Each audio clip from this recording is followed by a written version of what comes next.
the enemies in Master Mode, almost all of them have actually been tiered up. So instead of the Great Plateau being overrun by red bokoblins, for example, now instead of like a camp full of red bokoblins here, we have a whole bunch of blue bokoblins to contend with, which is, you know, just a little bit more difficult. Just a little bit. And you, I don't like. I'm gonna take you out. Oh, nice. Yes. Shot.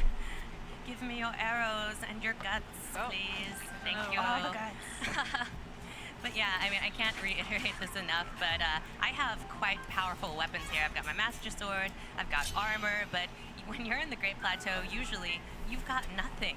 And the whole game has been scaled up in this way. Almost all the enemies have been tiered up, so it's I'm gonna have really to put hard. this It's into very, two very parts difficult. because my internet messed up. This is definitely where it's at. This is going to deliver, and I And mean, then myself OBS included, as messed well up as as other well. hardcore Zelda players in So the it's not office. even This is to it's record gonna two make you things. cry and weep at night. Oh yes.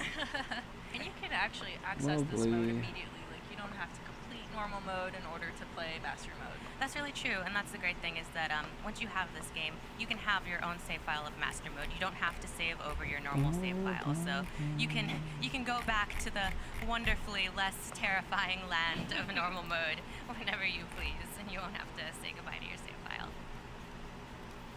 I also Where want are to we point off out. to today? So I'm gonna see if I can find. So more enemies, they're but showing I also off, wanna point out that we got a glimpse of them during the Nintendo Spotlight, but there's a new new tier of enemies. Since all of the enemies have been tiered Zelda up, that DLC. means that silver enemies are not the top tier anymore. They're actually new gold enemies, and that includes Lynels. So awesome. there are Yes. gold Lynels in the world, and they are very cranky and very, very mean.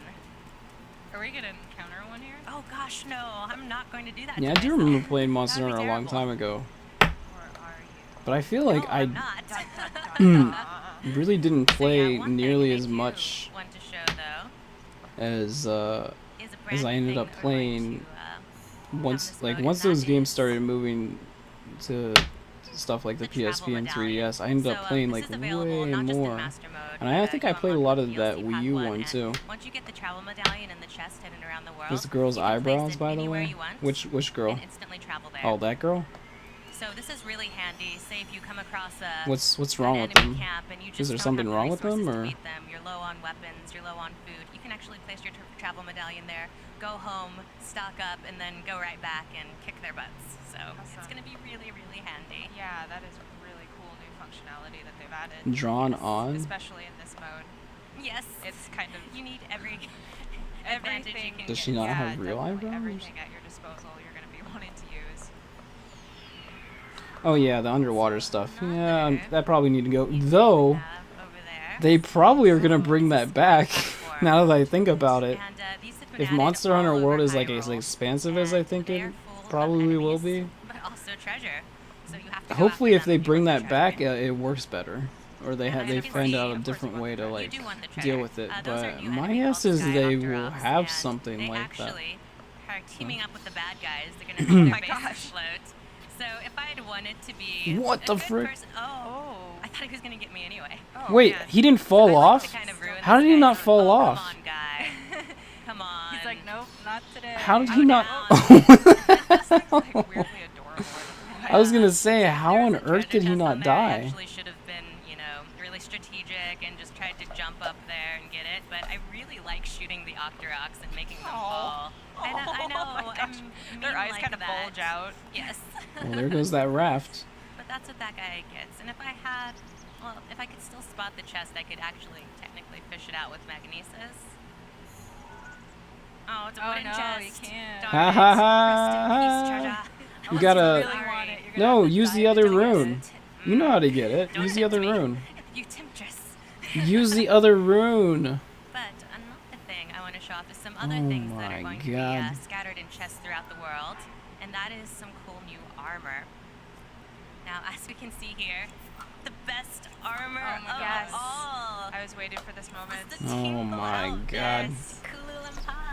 I hear Hey. I hear this outfit is Bill Trennan's favorite. Absolutely, Bill Trennan loves this outfit at home. and Listen, in the listen. game. When it comes to Zelda, I'm gonna pay for that. PJs. I'm I don't know if you sorry. trust Bill I'm sorry, Trennan, Bill. Maybe because he's not watching. But yeah, we've so I'm all taking seen way what too long to happens show when you this let off, Bill but look Trennan at take all the of wheel. his glory. In fact, you blow up. I think we need to actually, yeah, shield when you're tingled. I don't need a shield. That's gonna come back to haunt me later, but that's okay. Friggin' Bill. Yes. So there is all of his Hulu Limpa glory. Also, And he trolled that's everybody not the all other of the day. He armor was we like, have. We also have he was like, it'll this be cool mostly set focused on of holiday phantom armor. 2017 games or whatever, and then afterwards he replied to himself on Twitter and he was like, I said mostly.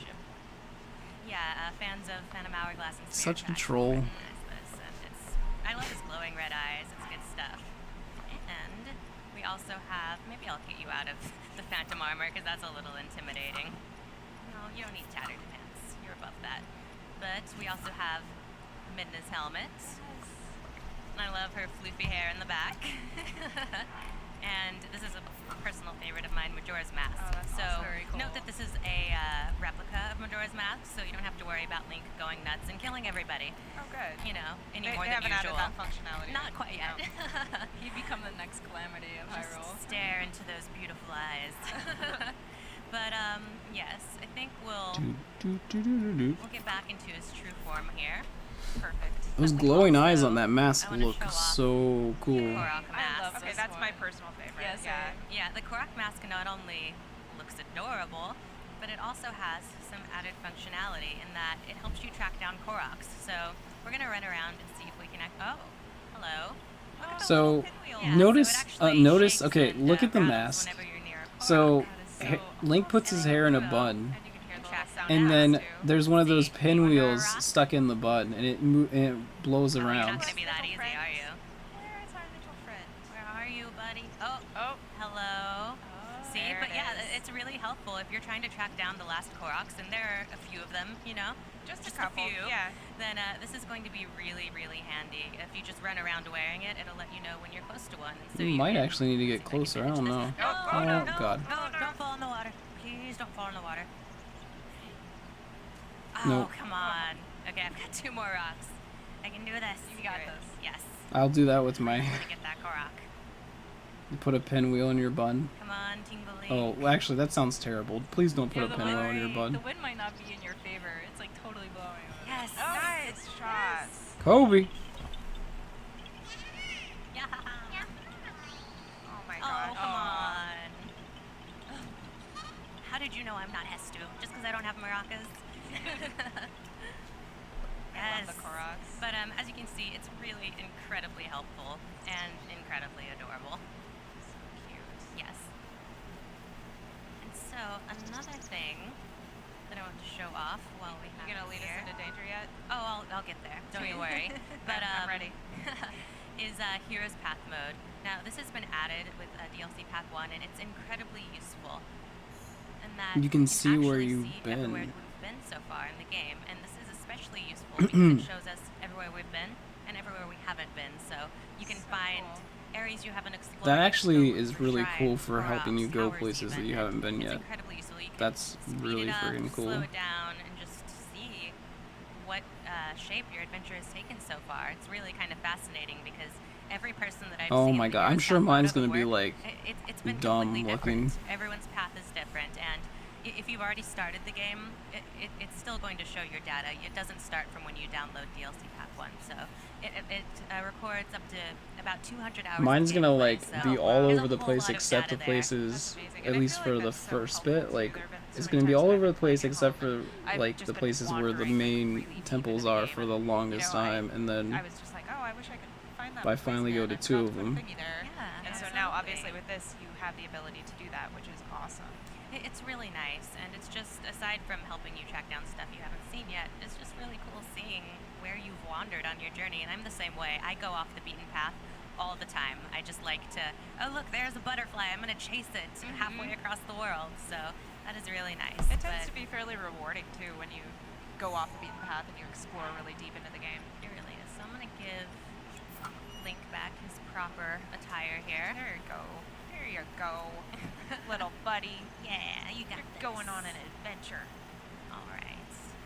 did they say Then what this I'm going to outfit do does? Now, oh, first I'm going to check under this rock. I'm sorry, I'm really OCD about checking all the rocks. And then I'm actually going to switch to a different save file now so that we can see another new addition to this game. So, talk amongst yourselves. All right.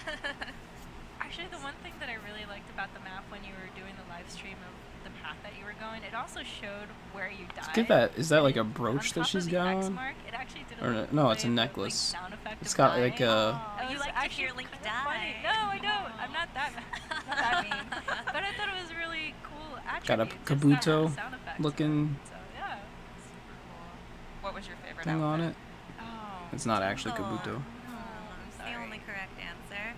Tingle's I'm a close sorry. second. Oh, I like no, the you know Korok. what? It looks Yeah, I way like more the like Korok mask a- a lot. The Cormac mask is great because it has functionality. The newer Yeah, Pokemon. What is it but called? We'll have to talk later, so you could sell the Tingle outfit to me. Cause Wimpod? That's true.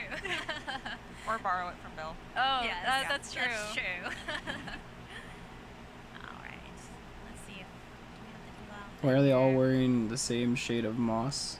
No, I was gonna go. I into thought the you just said trial of the moss. I sword was like, here, but don't- we're gonna go actually Um, and see another new edition here. It's called Trial of the Sword. Now, first maybe I'm going to they show the first color 3 coordinated rooms, with each and other? This is Mm. actually, if you're looking for even more of a challenge than Master Mode presents, here you go. Oh, yes.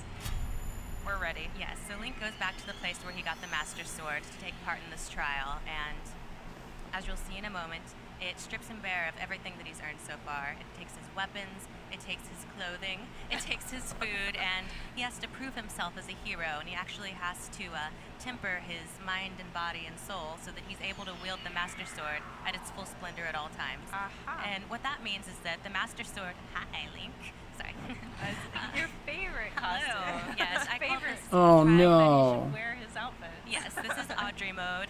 Oh no, this But, is the girl. So normally the Master Sword is only at its That last year was splendor like, when you're I up against prefer Ganon Link or Guardians, and that's when it's naked level 60, or but, something like if you are that. able to Now complete I the full remember trial her. of the sword, all 45 rooms, Oh, then it'll be that way at no. all times because Link will be able to wield it at all times. His body will be prepared, so Awesome. his body will be ready, if you will. And oh Nice. no. I'm sorry, I it was was waiting right for it. I knew there. that was gonna come. The door was It's open. like- I walked through it. You did. So here we are.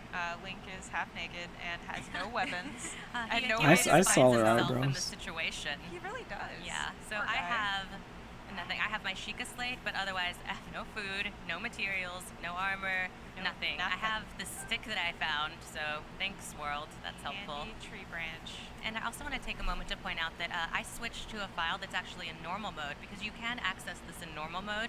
You can also access it in master mode, and it does scale up for master mode. So if for some reason you think the trial isn't hard enough in normal mode, you give it a try in master mode and see if you can still say that, because you won't still say that. Nope. And There will I be can- much oh, no, weeping and gnashing no. of teeth. I was gonna steal your weapons. and Oh be my all gosh. Oh, they stealthy. spotted you. Okay, I was gonna be real sneaky and stealthy and steal their weapons, but instead they're scaring me, and so I'm gonna run away in fear. I'll just go for it, Audrey. Yes, no, you're a bad influence. Just face it with the Terrible tree branch. influence. Just Face go. your fear. I'm gonna climb a tree and be friends with my tree. Where are you guys? So obviously you still have your runes to use, which is super handy. Yeah, right now, it's- especially while you're up this tree and these bokoblins are just waiting to kill you. Nice. Yes, that worked out really well, actually. Man, Doesn't always work I out am, that well. That did, yeah. That They was just really clumped nice. up into All a at group. once. Yeah. I'm not So I waited until they were all congregated happy with together, and I Capcom. was able to take them out. And now I'm I'm gonna really not happy take with all of their Capcom right now. stuff because I really badly need it.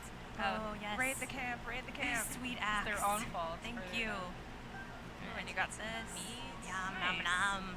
Okay, Awesome. this is so good. And I want to point out that you can't leave a room until you've cleared the enemies. So you can run away in fear, but then you can't actually progress. So you shouldn't run away in fear. Don't do it. Yes, and once you do beat a room, it's highly recommended to raid it for materials because, as I said, you need every advantage that you can get. So let me, yeah, got my bombs equipped. Let's blow stuff up, just real Do quick. it. Boom! Nice. Yay! Ooh, sweet. Yum nom nom. Oh, that one is actually pretty loaded. Yeah, that was pretty. Oh yeah, that paid off really well. Yeah. And it's not always that way. It's not Like, always that completely way. random. Yeah. Yeah. Definitely sometimes blow things up and there's nothing in them. Yep, and then you cry salty, Again, salty tears. Yeah, there's been a lot of salty tear crying on this particular segment. Yes. Talking about crying at our desks Yup. as we play. Welcome to Master Mode. Yeah, But, indeed. It's really challenging, but I think people will enjoy the challenge. It's so satisfying when you're actually able to take down a gold Lionel or beat the trial of the sword. It feels really nice. I'm going to do one more room here, and then we'll actually skip ahead so we can see some of the later rooms. Let's see what this has in store for me. Oh, they've got a base. And we've got fire choo-choos. That's Flaming choo-choo. I'm gonna keep on it's so keeping on with the cute. bomb method. Yes. Whoa. Oh, I've set fire to everything, but that's okay. That's kind of par for the course. You don't do that. Oh, I tried to pull out my bow, but it doesn't exist, so that's not going to. He's jamming up there. They That's not definitely going to know you're He here. is jamming nonstop. Hey, buddy. Except No, Wait, I can't no. do that. It's okay. I'm gonna get up. Oh, That you guy's jamming too. though. You're just like a me too, you know, just doing what your friend's doing. Oh no, I don't want to use my tree branch against you. Actually, that's a bad idea. Oh my god. Oh, Still in use. yeah. There you go. There we go. there. Boom, boom, Nice. boom. Are you Nice. actually dead? Okay. Phew. Yes. Now I have a bow. Do you have arrows?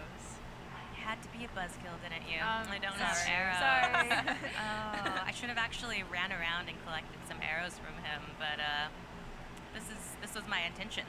This was what I intentionally wanted to do. Oh, It's okay. he gave you a freebie. You should go get it. I should. Where did your long lost bomb go?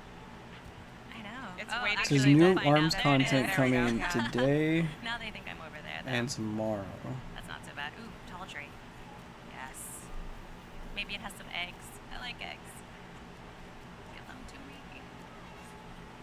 Gosh, They're they're so just- really being mean, aren't they? I'm just trying to be friends over Maybe they're gonna here. announce Link's the blood. first DLC characters for it.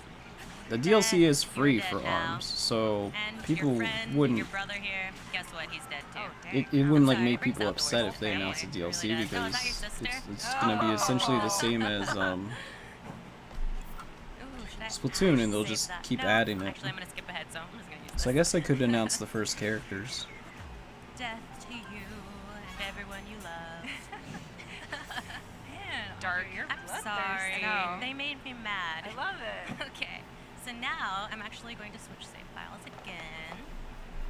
Mr. Koizumi, would you rather fight one Switch save horse-sized duck or files. 100 duck-sized horses? Koizumi, horse-sized duck. It Alright. looks really cute, And we're and gonna jump maybe if I actually feed it, further it will into let me Trial of ride. the Sword so we can see some of the later rooms. Because they cool. actually get pretty challenging the further you get, so. Perhaps, These perhaps we'll rooms. have some clothing on this time. No, Kendra, you don't understand how this works. Sorry. That's not how Shame Audrey on plays. you. No.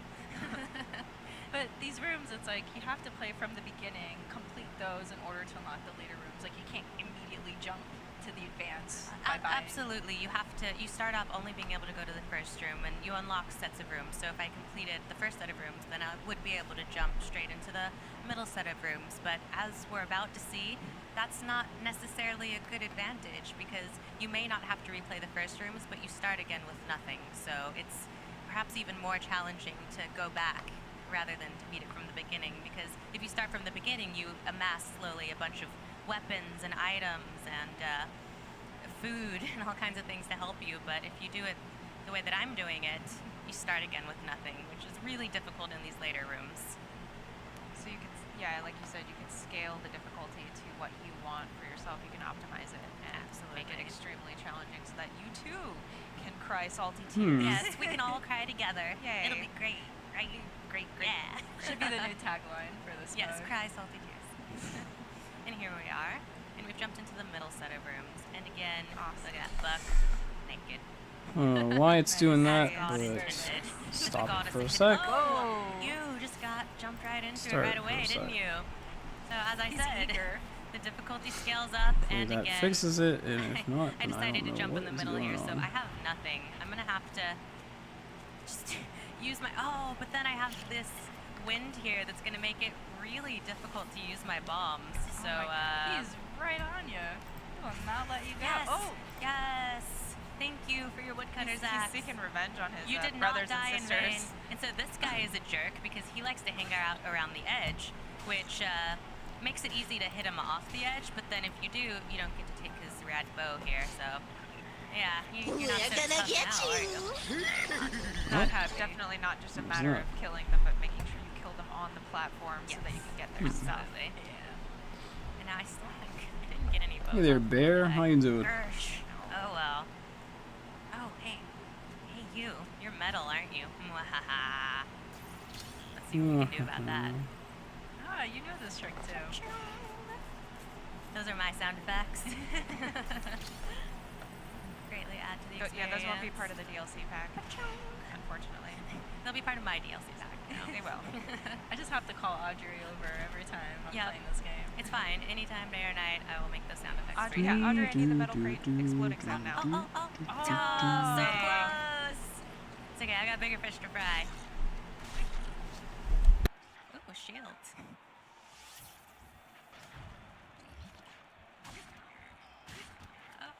So it would have been really nice to have some powered up weapons by this point, but I'm making do all right here. Wait, I need that palm fruit. Wow, I should have waited to get the palm fruit. I'm so impatient.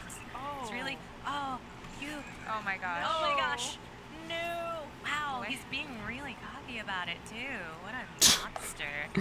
To be really cocky Really about You it know too. what you did to Killing his you. family Hey, members. grab Oh, that. someone told him. Was it Oh, you, it burnt. Kendra? I mean, it might have been. Okay. I have a I'm gonna secret enjoy this. alliance with Bokoblins. Death to you. That's what you get. Oh, that Oh, guy no, with the oh, fire. no. Whoa! Let's be friends. Knock him off the not. edge. I don't need your bow that bad.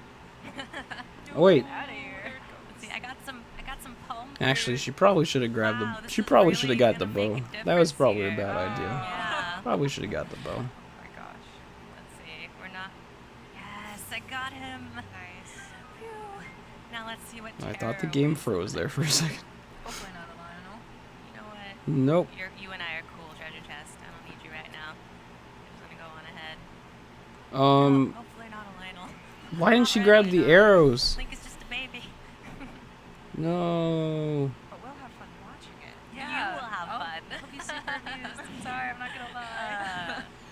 Actually, dying a lot is kind of the name of the game in Master Mode and Trial of the Sword, especially Trial of the Sword Master Mode. But Wait a second. like, as I said before, it's so incredibly satisfying when you're able to overcome these challenges. And all of these rooms, they're not just filled with enemies; they also have puzzle Unable elements to connect. that you have to overcome. So, you're Little so hard buddy. without bows. Interesting. Does anyone have arrows? Arrows, anyone? Okay, well, you can. I have actually been able to defeat this guy with bombs before, but it's really difficult. It's very difficult. We're just pretty throw it close on his right face. now. Oh, no. I got him though. It was worth it. Oh, no. It was so worth it. Took each other out. Yes. So as we can see here, it is very difficult. Very difficult. Death will happen. Oh my and God. You just have to make do and keep trying. Yeah. You really need to be innovative at various levels because you may not have those arrows that you so desperately need. You know. Absolutely. And I mean, honestly, I personally think that's part of the fun of Breath of the Wild in general is being kind of dumb and finding all of these different ways to beat the enemies, even if it will clearly kill you in the process. It's kind of fun just to experiment with it anyway. Yeah. I mean, things are not just gift wrapped and given to you. You have to work for it. Absolutely. And I personally love that about a game, like working hard to get those rewards. So we only have a few minutes left. I'm going to see if I can get back to that that wizard real quickly and make him pay for my terrible mistake. I'm rooting for you. Announcement soon? Me too. What? Wait a second. Whoa, whoa, whoa, whoa, Believe whoa, in whoa. What me. is happening here? Believes in you. Believe I can fly. Oh Okay, no. Here we go. Now that song's gonna be in my head. You're welcome. uh, Okay, let's get my bombs going again because it's basically all I've got. Oh my gosh. Gosh. Now would be a good time to Oh tune boy. into the Treehouse Live. oh my. There's a little something on the way. You got this. I blew someone up. Not But that I I've guarantee risen. you it's nothing anyone will Wait for my bombs to anticipate. reload. It's just No, a little please something, no. but like Oh, maybe that's right, you'll it's like it. floating Maybe in over there. about 20 minutes. Okay, I'm gonna place this next to you. What?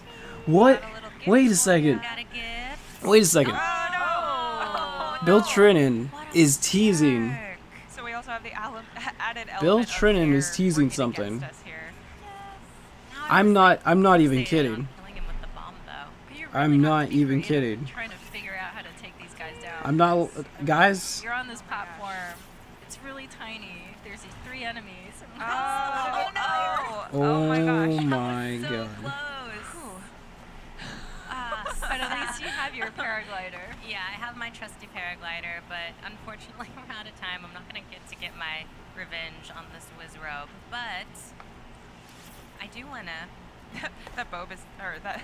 Uh-oh. That bomb is still. What's just, like, happening? floating there. Yeah, he just messed up someone's day over there. What's happening? But actually, before we go, I have something cool that I want to show you guys, and it's not me dying again. It's me But on you're close. fire. No. But we actually want to show off something that was briefly shown during the Nintendo Spotlight. In a moment. And now we're going to take a closer look. Now.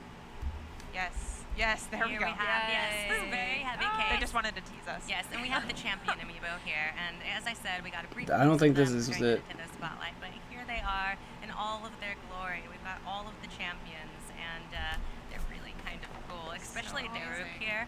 He's so big and Goron-like. And the details on our Bosa is amazing. Yeah, the details are incredible. My and personal favorite Yes, is I'm gonna Rivali. spin this Hey. around so we can take a look at our Bozo's face. Look at that. Aye.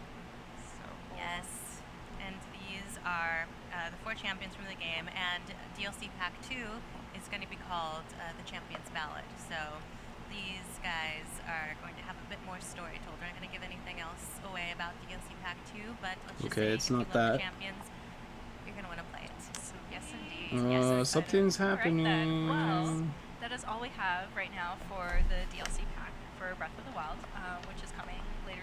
Yes, it's actually coming on June 30th, so you There don't we have go. much longer to wait. Yes. All So right. soon.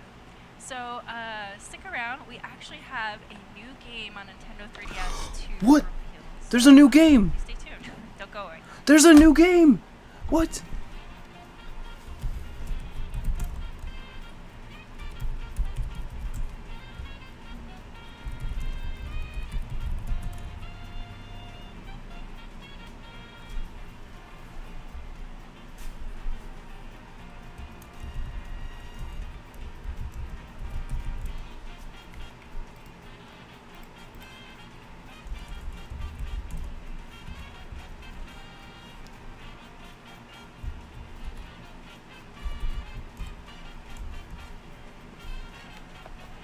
There's a new game.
Someone said it's gonna be a third Metroid game.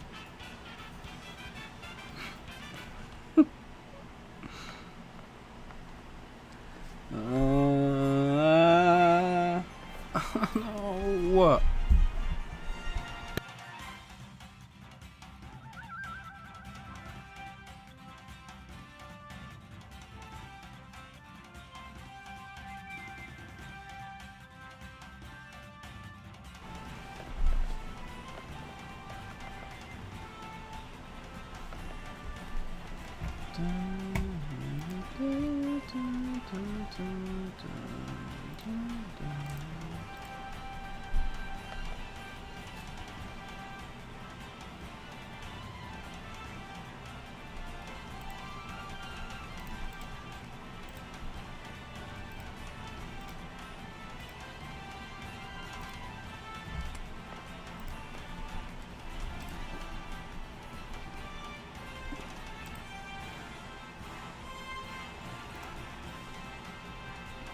Hey.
Oh my god. Back to Nintendo Treehouse What? Live at E3 2017. What? We're going to take a look at a new game, Sushi Striker, The Way of Sushido. What? Yeah!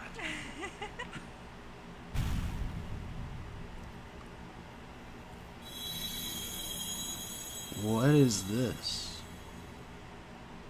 What?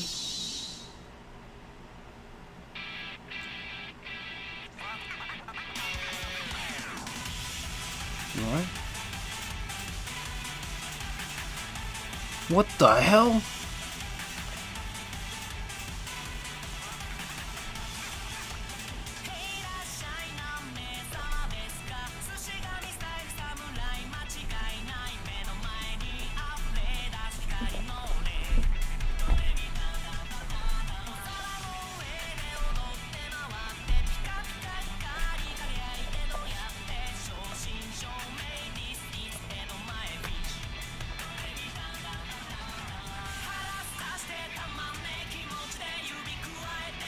What is this game?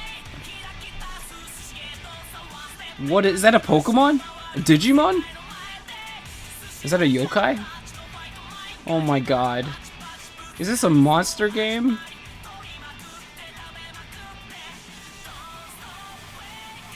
Is this a monster fighting game? What is going on? Is this a pocket monster?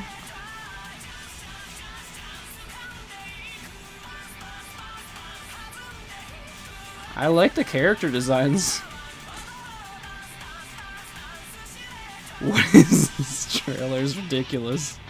Looks like a Gundam character. Or Fire Emblem character. The Way of the Shoshido.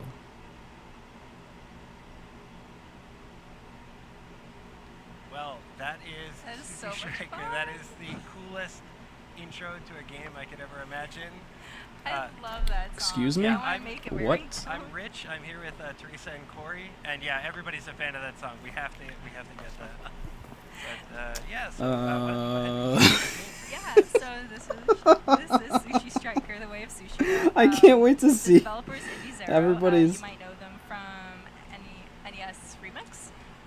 And so the game you could either play as a boy or a girl, but I'm gonna pick a boy. Sushi Striker. And so as we go, you can see here that the map is actually pretty substantially big, but obviously my save data hasn't been played up very long, so I'm actually going to start here in the first area. Not the Mother story 3. The in a music is cool. post-war setting where two sides have been fighting for the rights to sushi supply, and these mystical beings that really love sushi or are masters of sushi exist. Oh my god. This boy or girl, Musashi, they leave their village on a really empty stomach and they encounter this man that ends up feeding them sushi for the very first time. And Musashi thinks that this thing is the most amazing, delicious food ever. If this is the game Bill was talking Yeah, about, never. I'll just be very sad right Yes, now. and so, but unfortunately, Got him! their encounter gets, Bill, got him! very You got us all. due to a notorious Sushi organization. fighting But that game. becomes a catalyst of Musashi encountering a mythical being that Oh specializes my in god. sushi, My and they- blood he pressure decides died to for share this. his power with him, and then they decide to go off on this journey to become the ultimate sushi distributor. Pretty straightforward. Uh, Right, yeah. Yeah, The standard, I think so. I think it is. Yeah. Anyway. Now, I should say that this game is obviously it's all in Japanese and very much in development right now. So we're pretty lucky to take this early a look at it. But I think it's really rad. that Good you guys lord. enjoy it. So let's go into our Yeah, first let's sushi hop in. battle. All right. So this is a puzzle action game. Is that and Pokemon? As you can see here, Beautiful. both myself and the Bill's opponent such a have cleared troll. the 3 lanes of sushi. And similar to real life conveyor belt sushi, the plates symbolize, well, in real life conveyor belt sushi, the plates symbolize a price. Right. But here, it actually amounts to the amount of damage that you can inflict on your opponent. Just So what you're That's trying to do is the actually chat. plates to make a really big stack. And you're gonna have the touch screen on the bottom screen there. That's Oh right. my And god. so I did say that each person has Alright, I their, should actually like look at the conveyor game and belts, see if but it there's looks actually interesting. one on top of my screen that's a gold one, and that's actually shared. So either myself or the opponent can actually take from that belt. And the other thing too is that you have 7 seconds to create your chain. If you try to hold on to it and try to make a stack as much as you can, you lose that stack. That would have been an awesome stack. You had a I lot know. of sushi there. I just wanted to prove a Right. point. But the other thing too is that you can lose it if it goes off screen. Right. You gotta act fast. Gotta get that sushi ball. And so you're hurling these plates at the opponent, and it looks like your health is at the top of the bottom screen. So Man, that song you've was got friggin' about awesome. 4,000 or so. Your opponent's got a little over 3,000 in the red bar up there in this sushi battle. And I definitely want to strategize. Like, I see that there's a lot of green plates here, so I'm going to try to make, or blue plates, so I'm going to try to make a really big plate. And you'll see that I'll start accruing 5 stacks on the bottom screen. And so if I make an actual 6 stack, that automatically hurls to the opponent. But I could also just grab it and throw it at him. I'm gonna have to listen to that song again. Build this lantern meter that's at the top of the touch screen. It was And so awesome. once it fills up, which I'm going to try here.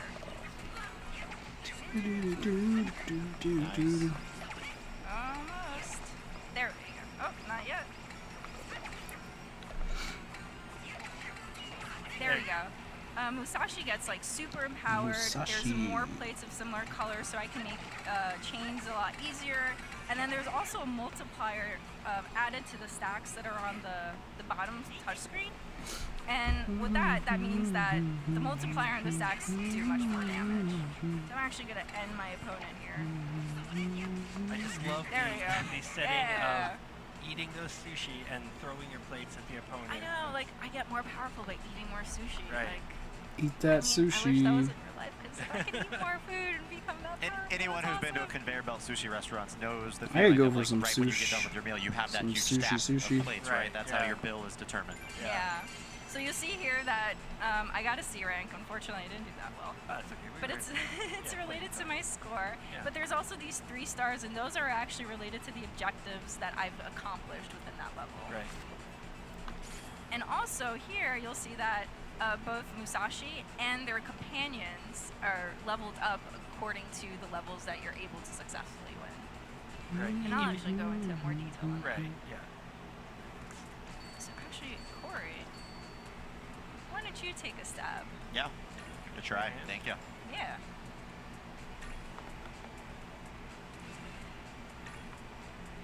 I don't know, this game's just making me hungry. we're talking about Making those, me companions. We see our little, hungry. white fluffy guy who's our little companion here. That's right. So the little lion gosh, it's going character fast. that's with. Whoa. So right there, the opponent used his unicorn character's ability, which sped up the lanes. Musashi has this lion character, and his power-up, you'll see the green bar that's next to his face on the Right. touchscreen. It actually slowly increases depending on the sushi type that Musashi eats. Well, Bill wasn't And each lying. companion will have He said an it's just a affinity to little specific something. sushi, and that will change as they level up throughout the game. And obviously they'll become more powerful. Each of these characters, they actually have a special ability. So the unicorn sped up the lanes, but the lion character has a different ability, which hopefully Corey Hill will be able to show it. Just had salmon. Go crazy again. If only you had watched the salmonid Here we go. There we go. salmon Now it's run ready. thing from And what before, happens is all as the he plates that are on this active screen turn Looks into a good. single color, and that allows for Corey to chain all of these plates into a single large stack. Right, That it's means got that extra huge damage. stack there in the middle. Yeah, and So- now his lantern meter, it allows for the special mode, and it's added all these appliers now on the touch screen. So Corey that. can Look at that throw plate. these. Nice. Oh, you should totally throw those. You ready? Right. Oh. Yes. So you have two ways of attacking the enemies. Either it'll drop off automatically when you fill up another row, or you can actually manually swipe up on the screen and throw those plates at the opponent, That's right. which is pretty great. It's Cool. very satisfying, when they've been dealing a lot of damage to you and you have the option. Oh, S rank. Nice. Very good. Well Very- done. You set me up for success. you. I thought that would be a challenge considering he did execute that move like right at the beginning. You had me fooled. Great job. All Great right, job. So we're gonna go to another level. I'm gonna ask Corey to do this one too. But before we do, I'm actually gonna add more companions. So in this game, you're able to get more companions as you keep playing through the game. So I'm gonna add this electric cat, and I'm gonna add this little Let's do it. penguin. Yeah. I like that guy. Yeah. Cool. Let's do that. I was gonna say, if this game kind of had like monster collecting, I feel like I would. And each companion has their own ability, so again, you have to keep strategizing as to, if you find that a level is too hard, you might want to keep going to previous levels and leveling up so you become stronger, Yeah. or you can try to find another companion to use during that and try to get the upper hand against your Right. opponent. Yeah, and you can see them all on the bottom left now, right? Those are all of my companions. That's so right. their bars are going to fill up as they eat particular kinds of sushi. That's right. But your opponent also has 3 companions active now, so It's even now. Yeah. It's 3 against 3. right. There's that locked sushi plate. I want it. Oh, that's right. So you'll see at the gold conveyor belts at the very top of the touchscreen, there's these covered plates, and that actually has a Okay, so lantern, we're and at the- it's Just got it. located. So you have to get that certain number of plates in order to grab onto it, and you definitely want to get it before your opponent because again, it turns. All right. It I've got my automatically yellow fills cat. that lantern. Yellow cat is ready. Okay, so we're at the Nintendo booth right now. Something's about to get announced in a minute. It's being teased like crazy on Twitter. Yes, really. So we're walking over. Oh, I just broke the news to people who are over here. So we're actually walking up. Apparently, it's going to be on Treehouse Live. Bill Trinan is saying it's not something huge, but it's something he thinks other people might like. So Trinan is known to be a troll, and I have a feeling it's going to be something good. So let's go find it. Awesome. So tapping these desserts will replenish your health, and that can be All right, so I just Oh walked around the show floor. Absolutely, yeah. Just, unleash an electric tax on Corey. So you're saying that live feed, yeah, that actually interchanges between you and the opponent depending on the highlights of the battle. Sushi Striker. You don't have necessarily other types of ones when you're playing this game. Or Take a look at a Sushi Striker. Sushi Striker.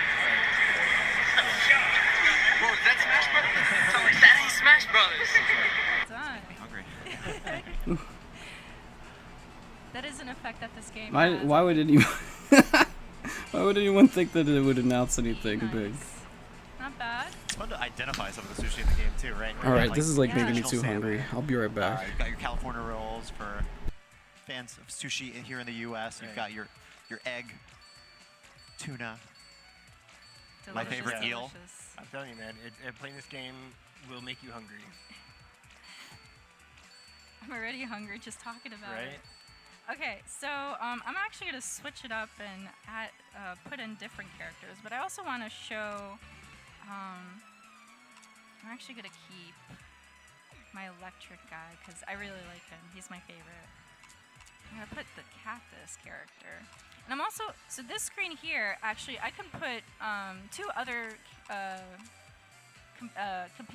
characters that I'm not really using, but so what will happen is that they're in my party, and even though I'm not actively using them, they will level up as I'm playing a level. And that's actually very handy because in the circumstance that I decide to switch companions later on down the road, I could just easily swap them out and not have to worry about leveling them up because they're already being leveled as I keep playing. Yeah, that's awesome. They level in tandem, so yeah, that really adds to the diversity of what you can do in battle. It makes strategizing a lot easier. Yep. So this is a boss battle, and my he gosh. is really, really brutal. I don't know if I'm going to make it, but I'm definitely going to try. Awesome. Good luck.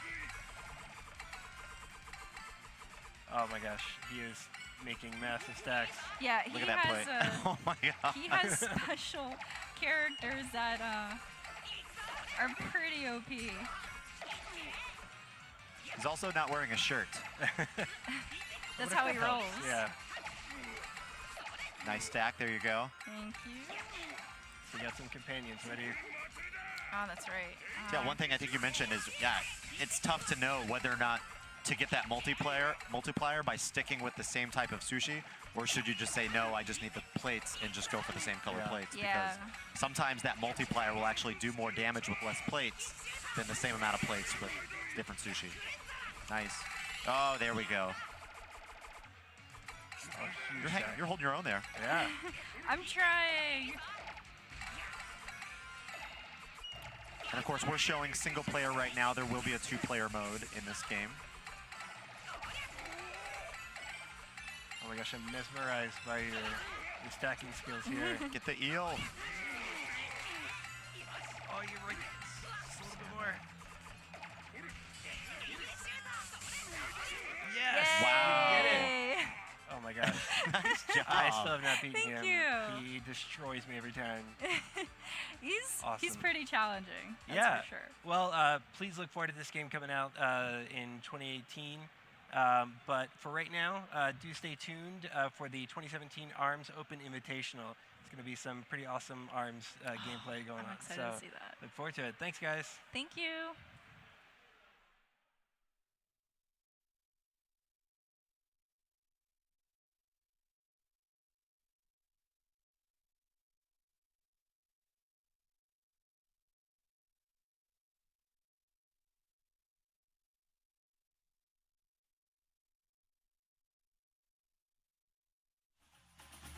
Or do you wait to counter? Will you be quick enough to take on the best?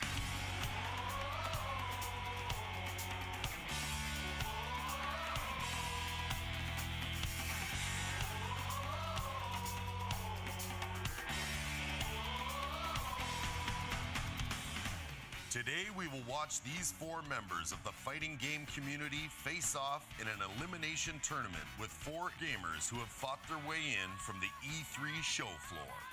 To face off in ARMS, the first fighting game of its kind. Whoa, whoa, whoa.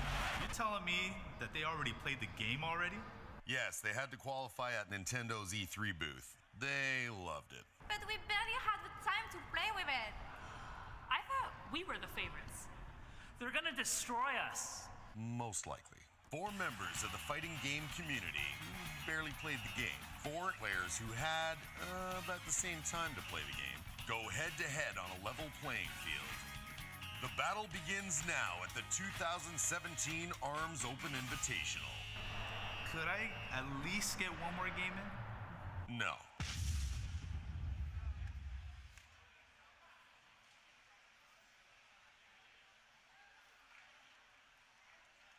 Ladies and Actually, let me do that again. Sorry, just had a big glass of milk. A lot of dairy in my throat still. Me, mother. All right. Shall we go ahead then? I'm sorry, what? Yeah, that would be funny if we were live right now.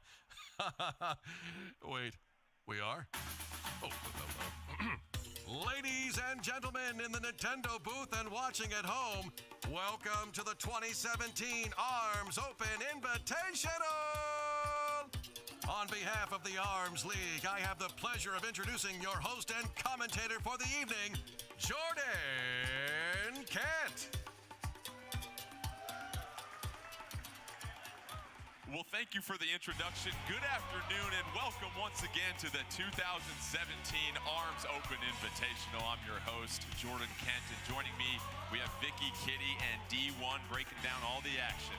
Our tournament format, we have 4 open qualifiers that were on the stage here at E3, taking on 4 professional invitees. How it will work out in the first and second round is going to be a best 2 out of 3 games to advance in the match, and then the grand finals will be the best 3 out of 5. But before we get to more tournament details, Vicky, what is ARMS? This is a game that many people have got their gloves on for the very first time. What are some of the core gameplay mechanics our players will be focusing in on this afternoon? Well, wrap up your gloves because something you need to know are punches beat throws, shield beats punches, throws beat shield. A simple method of rock, paper, scissors. And D1, this is a game that it's very easy to get into, but there is so much depth. There are some more advanced mechanics that we might see from these pros, and similar to some of the competitions we've seen, we might see the play styles evolve throughout the tournament. Yes, looking at ARMS, there are different weight classes when it comes to these arms. Heavy arms beat medium arms and light arms, and the medium arms beat the light arms. You also have to take into account the different types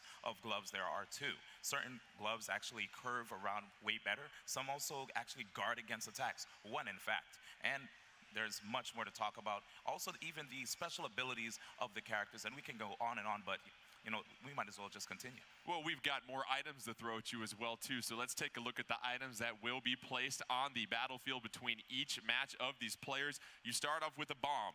You don't want to be near a bomb. Typically, an explosion is not a good thing that you want to be a part of. Then you have a shock bomb that will shock you. And Vicky, you look at what happens when a player gets shocked. What happens when you get shocked, and how does it open the window for your opponent? Unfortunately, your arms just happen to not work at that very instant, and that would give you the opportunity to push pressure on your opponent and take advantage of the fact that they aren't allowed to attack you back. The game is ARMS. If you don't have your arms, you're going to have a bad time. Meanwhile, we have an HP bottle and some super juice. D1, what will that do? So there's a great area of effect when those items hit the field. If you see the HP healer, you basically get more health. And when it comes to the rush, if you get inside that area, you get more meter, which will allow you to unleash a rush, which does a lot of damage to your opponent. Well, let's take a look and be introduced to our 8 players that will be taking center stage here. And let's start with our open qualifiers that were right here on the floor. It could have been any of you, but it was these 4. So we have Skyward Wing, Spring Guy, Gaming With Me, and Zerk. And Vicky, your thoughts on our 4 open qualifiers? Well, they all worked very hard to get to where they are right now to be able to be considered qualifiers. I actually recognize some names over here, Skyward Wing and Zerk, you know, Zerk being part of the fighting game community himself. They will be facing off against fighting game professionals that were invited here and given per diem even on top of that. So we have Alex Valle, Supergirl Kells, Tafflekins, and Kayane. And D1, you look at our pros coming in that are so well-versed in the fighting game community. What do you expect to see from them? I'm going to expect to see a lot of great things from these players, man. You know, looking at Kayane, she is a fighting game prodigy since 10 years of age, coming out of France. Tafflekins, former Super Smash Bros. Melee player turned analyst and coach, coming out of NorCal, currently lives in SoCal. Alex Valle from Southern California, FGC pro of many, many years. I'm not going to give away his age. Turned into a mentor and is now an event producer. And last but not least, Supergirl Kells, top Super Smash Bros. 4 Wii U Sonic main, coming straight out of Montreal. These guys have such amazing fundamentals. I can't wait to see how they're going to apply that to ARMS. Impressive resumes indeed. Let's take a look at the bracket, and we'll see how the action will get started in this 2017 ARMS Open Invitational. And with this bracket, we mentioned we're going to be pairing one pro with one of our invitees in every single round. And as we mentioned, that first round matchup is going to be Alex Valle versus Skyward Wing. Meanwhile, Supergirl Kells versus Spring Guy, Taplikins versus Gaming with me, and then Kayane versus Zerk. This is single elimination, so you lose. You're going to go ahead and take a seat and watch the rest of the field advance. And so, as far as what players to choose, what characters to choose, well, we decided to mix it up a little bit and have a draft. And so we have a draft explanation. 8 competitors. To avoid any competitors choosing the same duplicate characters in the first round, you get a primary and a secondary choice. You go 1 through 8. They were kind enough to let the open qualifiers choose first. After that, you go the snake draft, and you can choose your secondary character. How it works is if you win with your primary character, you keep playing with your primary character. If you lose, though, Vicky, you're going to move to that secondary character. So we might see some duplicate matches depending on how things shake out. Yeah, it's going to be quite interesting to see how the duplicate matches are going to go. You know, this is still a relatively new game, so, you know, only us can see. And D1, as we get set for our first match here, mobility was a term that we brought up so much as we started to play with this game. We looked at how these pros and these open qualifiers were playing. What role does mobility play in ARMS as far as finding some success? When it comes to ARMS, you want to make sure that you're not an easy target to pin down. Certain characters, though, can actually benefit from standing still. Of course, we'll get into that later, but as far as the rest of the cast is concerned, you want to be able to just use your jumps, use your air dashes, and even your ground dashes to the best of your ability to make sure that no one either hurts your arms or even takes HP off of you as well.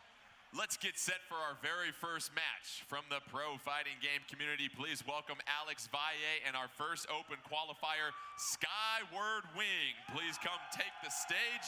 Our very first matchup in the 2017 ARMS Open Invitational. And so D1, you look at some of the mechanics that are sometimes universal in all fighting games, being able to read and react to what your opponent does. How critical is it in a game like ARMS where every stage is going to be different that you've got to know exactly how your opponent's character plays? Well, character knowledge definitely helps out a lot when it comes to this game, but let's also delve deeper into the arms that these characters have. You know, certain characters may have arms that will help them catch somebody who is quite nimble, a character that jumps a lot, maybe even a character that has weaker arms that they can overpower. Our very first matchup, Alex Valle versus Skyward Wing. Valle gonna go with Helix, Skyward Wing going with Ribbon Girl. Actually, Valle gonna switch things up and gonna go with Springman here. Very interesting. So we have Springman versus Ribbon Girl, the title characters here, Vicky. And when you look at the arm selection here, you go with Ribbon Girl, gonna most likely go with that Sparky and that Slamamander. Meanwhile, 2 toasters for Springman. Initially on Ribbon Girl getting the throw on Springman, and you look at a level like this, Vicky, and the fact that you do have some pillars for protection that might eventually be destroyed here soon. Those DNA pods that you're seeing right there allows you to hide behind them to prevent yourself from getting hit quite often, and you could also use them as a distraction to maneuver your arm around. That way you can hit them from behind if possible. Both fighters right now just getting a test for the stage. They're making sure they're getting everything squared away. You want to be familiar with Springman, make sure that you know how to operate with him. Meanwhile, Ribbon Girl, we've talked every single character in this game, D1, has a special attribute. What is it about Ribbon Girl that is so unique? One of the things about Ribbon Girl is that she has 4 jumps, and also she is able to do 2 air dashes in midair. And having all these movement options make it very difficult to understand where exactly Ribbon Girl wants to go, especially if you add in the fact that she could dive bomb as well. We heard me announce that Alex Valle went with Helix. That's who we drafted. Unfortunately, he had an itchy trigger finger. He selected Springman, so we're going to go ahead and reset that, let him select Helix. We got to stick to our rules of the draft. You don't want to color outside the lines here, essentially. But let's get to Helix, the character that he's going to choose here soon.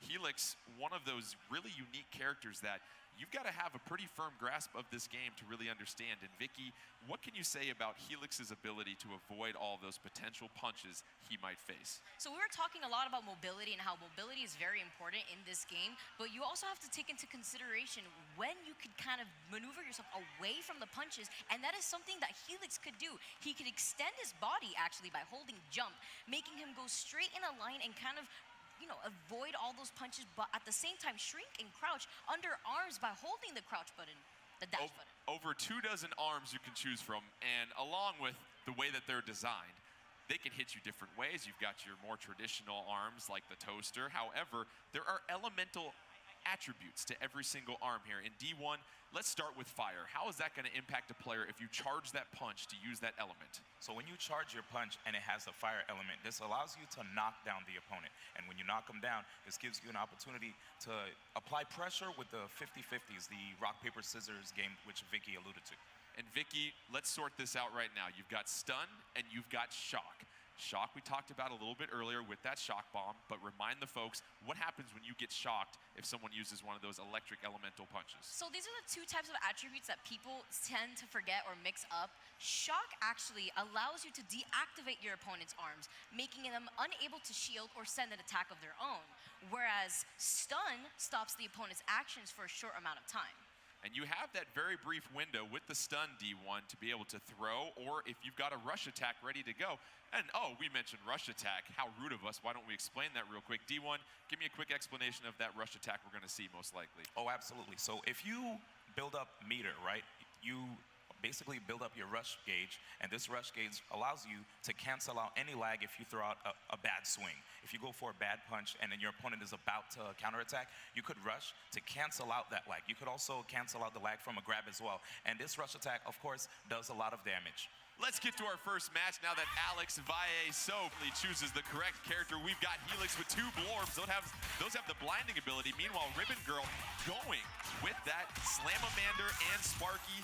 Fire and electric elemental punches right there will be interesting. Ribbon Girl getting the throw on Helix. Early damage in this one. Meanwhile, Helix ducking behind those DNA tanks that you mentioned, Vicky. Yeah, those DNA tanks really help you avoid getting hit constantly and allow yourself to make your opponent throw out their arms and leaving them vulnerable to attack. In D1, you need to time out your punches. A lot of times, people are going to throw out both arms. You can get double damage with that. However, it leaves yourself open. Exactly. You wouldn't want to do that because that could leave you susceptible to a grab or even a rush. Ribbon Girl getting the shock, deactivating the arms for Helix, getting the throw right now. Sizable lead for Ribbon Girl. Here comes another throw. Helix hanging on with just a sliver of life, and Ribbon Girl gonna get the left Slamamander on Helix to take the first round of this game.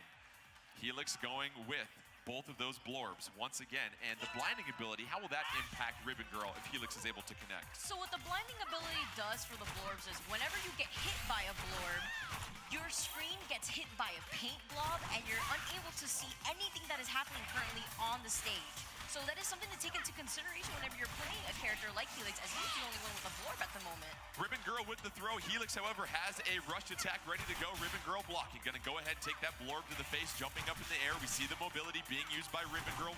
Helix connecting with another blorb. It wasn't charged, though. Ribbon Girl's got both punches charged, ready to throw that. Helix dodges to the left. Rush attack ready for Helix. Ribbon Girl gets the throw on Helix. Helix with less than half life left. That is Alex Valle trying to take on our open qualifier. Meanwhile, Ribbon Girl, oh, that punch, D1, gonna be negated because Helix able to punch through the throw of Ribbon Girl. Exactly, because the blorb is heavy, and the 2 arms that Ribbon Girl has are medium. But right now, we actually have Ribbon Girl in the lead, doing a really good job of just weaving around Helix and takes that round and the game. So I want to make a note right there that the reason why Helix took so much damage after hitting that DNA tank was because Ribbon Girl's throw damage is actually 150, but when you throw them onto an object on the stage, it deals even more damage. And Ribbon Girl curving that punch as well, too, and that can catch you off guard. So the first game is going to go ahead to our open qualifier, Skyward Wing, and Alex Valle had that rush attack charge there, D1, but just couldn't quite use it or find a window of opportunity to deploy it. Yeah, what happened was Skyward Wing was just moving around the stage, and it was kind of hard for him to lock Skyward Wing down, which plays into Ribbon Girl's strengths right there. Alex Valle losing goes to the secondary character, Twintel, with dual Chillas right now, taking on Ribbon Girl with the Sparky and Slamamander, and yet another level now. This time, Vicky, we've got a little bit of undulation in the level, and character's going to try and get the upper hand. Absolutely. Getting the higher ground could definitely be crucial in the matchup, and hiding behind those pillars, as you see right now, Twintel doing just that, forcing Ribbon Girl to approach her. Another thing to note is that when Twintel is glowing yellow around her, she can actually slow down punches heading towards her. and that is a very important ability. However, the shock and the grab and the throw by Ribbon Girl gonna knock Twintel down. But Twintel and Alex Valle, they have that rush attack. Will they deploy it? Trying to dodge and find cover around that pillar. Ribbon Girl, there you see the double jump right there. D1, that maneuverability opens up the window for the throw. Absolutely, when it comes to maneuverability, Twintel also has that, as if she jumps in the air, goes for an air dodge, she can use her star struck, which slows down attacks, but the rush attack gets a decent amount of damage. Twintel with the rush attack, Ribbon Girl down to half health, but this will do it. They KO on the throw by Ribbon Girl, and Ribbon Girl able to avoid the throw attempt by Twintel, and Alex Valle dodges to the left, throws out both ribbons, throw for the KO, Vicky.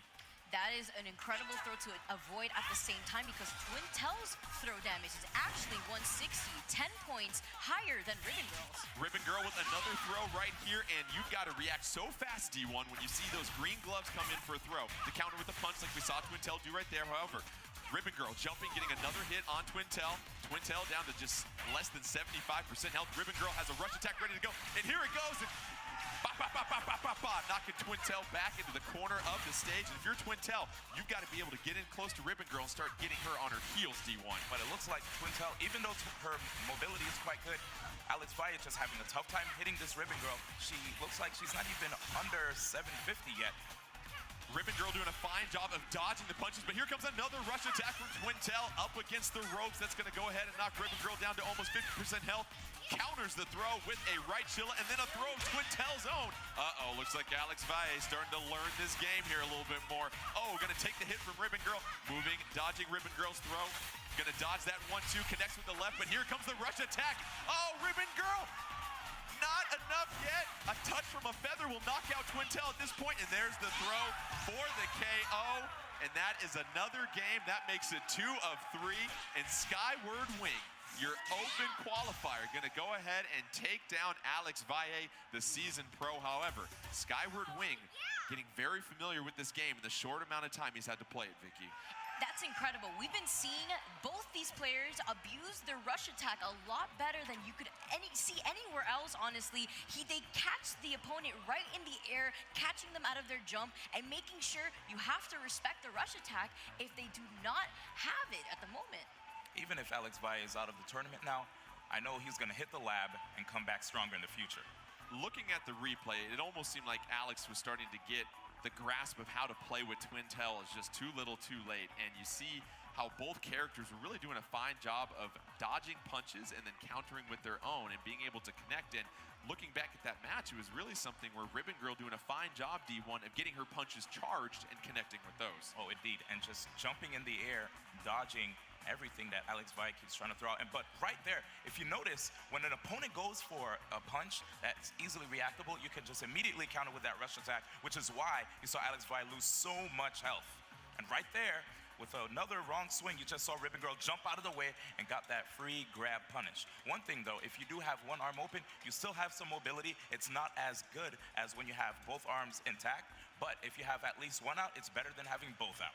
We saw those 1-2 combinations from Ribbon Girl that helped lead her and Skyward Wing to success. Let's take a look at the updated bracket. You see Skyward Wing will advance to the semifinals with that victory over Alex Valle. Let's get you set for our next match that will feature Supergirl Kells versus Spring Guy as they take center stage here in the next round of our 2017 ARMS Open Invitational. And looking at this draft, as we mentioned, the open qualifiers had the first selection. Who they choose obviously can make a big impact, because if you had the last pick in the draft here, Vicky, you may not get a character that you had a chance to get familiar with, and that can certainly make things difficult. It makes things difficult, but also interesting. At the same time, these are also pros that have a good understanding of the fighting game community and what they're going to look out for their opponents. Supergirl Kells going to go with Ninjara. Meanwhile, Spring Guy going to go with, take a wild guess, Spring Man. So you look at what Ninjara can do. We talk about mobility. What is so special about Ninjara and what he can do differently than everybody else, D1? So when Ninjara jumps into the air, if he goes for an air dash, you can't quite tell in which direction he's trying to go in. And that's what makes him really unpredictable. On top of the fact that if he's on the ground and you shield, he also teleports, which makes it very hard to want to pressure him. Disappears in a cloud of smoke. You can't predict if he's going left or right. Players are getting set for their matchup. Supergirl Kells going to be playing as Ninjara. Spring Guy going as Spring Man. And let's take a look at the loadout here. Spring Man choosing between that toaster, that boomerang. It looks like it's going to be a toaster and tri-bolt for Spring Man. Meanwhile, Ninjara is going to go ahead with that buff and tri-blast in the early attack by Spring Man. Ninjara, you see disappearing in that cloud of smoke. And Vicky, if you look at Ninjara, how important is it for Ninjara to always be moving and keeping the opponent guessing? For Ninjara in particular, it is very important to always be on your toes and in the air, because whenever you hit Ninjara's shield, he actually disappears in the cloud of smoke, as well as whenever he does so in the air and he uses his dash move up there. That means that you have to be really wary when your opponent has rush attack, because that means you can't shield the rush attack like the other characters in the game. Springman, Ninjara, they're both at about 60% health at this point. 60 seconds left in the match. Both players close to a rush attack. There goes Springman. He's got his rush attack ready to go. Got the tri-bolt charge. Gonna miss with that. Ninjara connects with the left buff right there. Both players have their charges punched. Punches charged. Meanwhile, Springman gonna release that rush attack. Ninjara gonna succumb to that. Ninjara down to just 35% health. Meanwhile, Ninjara disappearing in a cloud of smoke. Gonna miss the throw, and D1 connects with the throw right here. Keep an eye open. We see Ninjara actually almost has full rush. This will allow Ninjara to make a comeback. Yet another throw by Ninjara. Springman trying to hang on, less than 25% health. Keep a look at that timer, just 23 seconds left. Another throw for Ninjara. Not a KO yet. Still a sliver of health left for Springman. Ninjara there connects with the buff in the left arm, D1. And Supergirl Kels made sure to save her meter, so she has rush for the next round. Supergirl Kels taking the first round in this first game. Ninjara with a full rush meter controlled by Supergirl Kels. Meanwhile, Spring Guy with Spring Man. And Spring Man, D1, when his health gets low, he's got an attribute that kicks in. Yes, when he is at 25% health, it is quite scary because his arms are perma-charged. Ninjara with a rush attack and gonna do all sorts of damage to Spring Man. 240 down right there, Vicky, and those rush attacks are so important to connect on in these That rounds. is why you saw Supergirl Kels hold on to her rush for so long, because she wanted to use it to her advantage so that way she could progress within this match, as well as you see her right now just approaching Springman. But she needs to watch out. If Springman gets hit right when his charge wears off, the punch will be deflected when a shockwave parries the attack, but he doesn't even need it. He's able to use his rush. Rush attack by Springman, hanging on for dear springs at this point. Meanwhile, Ninjara connects with the right tri-blast.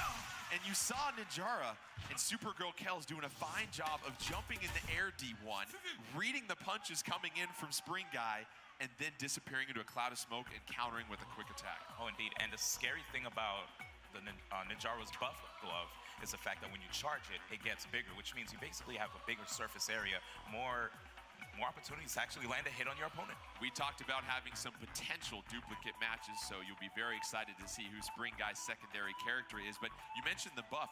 What about the weights of the gloves, D1?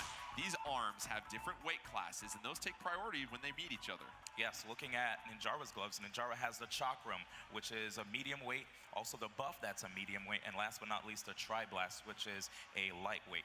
As far as the lightweight gloves are concerned, they lose to the medium and the heavy arms, but the medium gloves just only beat the light ones. Of course, the heavier the glove, the slower it moves, leaving your opponent more time to counter right there. So, we've got dual Ninjara, so turn off the smoke detectors in this one, as they both will go face to face. And Vicky, we talk about these different levels. Now you have this level, this dance floor for Ribbon Girl. You're gonna have these pillars pop up, so lots of different coverage that's gonna be random throughout this match. Yes, as I mentioned earlier, the higher ground is really where you want to be, and with these two characters, they're very high mobility based. Something to make note on is this is the only character that cannot take chip damage on his shield because he does not allow it. Supergirl Kels, the Ninjara with the purple. Meanwhile, Spring Guy, the Ninjara with the green. Man, I didn't think this already started. Supergirl Kels, about 75% health, gonna connect on that throw. Spring Guy gonna fall to 60% health, and here come the pillars right here, D1, and this is where you want to use Ninjara's mobility and those pillars to avoid some punches. You see it happening right now, and just to be clear, Spring Guy is the green-haired Ninjara, while Supergirl Kels is the purple one. Absolutely, Supergirl Kels, meanwhile, doesn't have the rush attack. Spring Guy with the rush attack, ready to deploy at a moment's notice. However, still plenty of life left for Supergirl Kels. Supergirl Kels doing a fine job of working the sides of this stage. However, gets knocked back by that Tri-Blast by Ninjara. Ninjara controlled by Spring Guy. Unleashing the rush attack, 330 right there, D1. That was so much damage. And if you notice right there, the other Ninja tried to jump into the air to avoid, because knowing that if you try to block, you will teleport it potentially into the other rush punch. Supergirl Kells with that rush attack of her own. Meanwhile, Spring Guy down to the last 15% of his health. Green Ninjara is Spring Guy, however, connecting to the punch right there. 20 seconds left. Supergirl Kells trying to pin Spring Guy in the corner. Has the elevation. Gonna try and counter with a double punch. However, that chakram on the right side gonna connect on Supergirl Kells, but no! Supergirl Kells connects with the right arm tri-blast.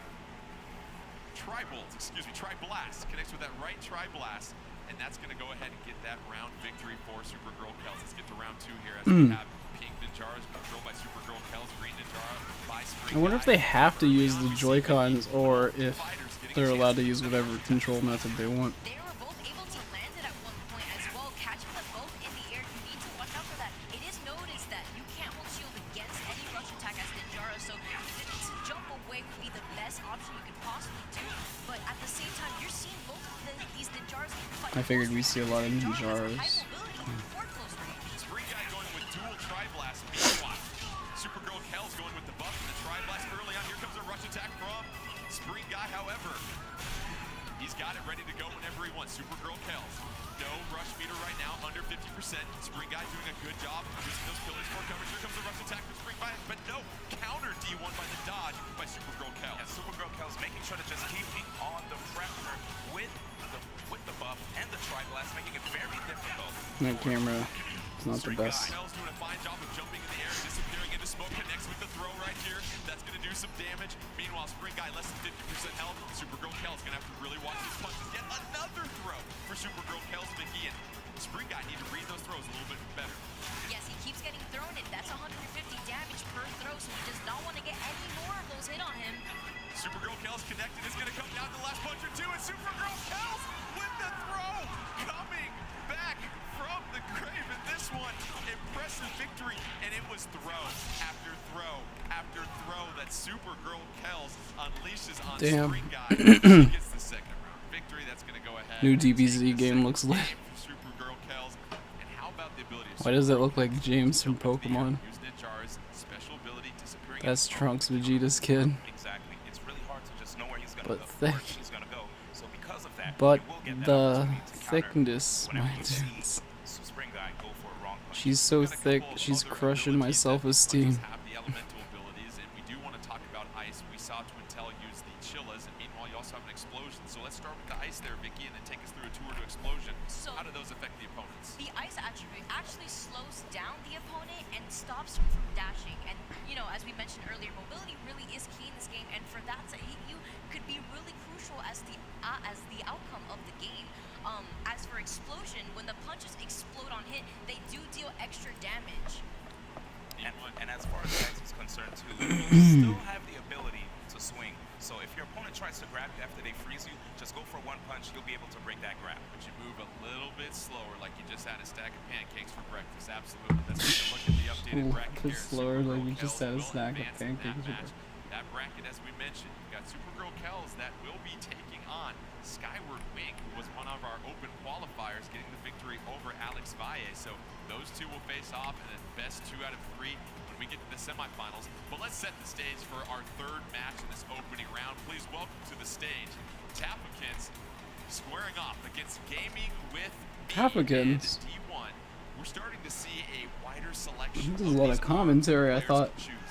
And what is it about being able to set your opponent up with one punch and then predict where they go, counter with another punch that might curve?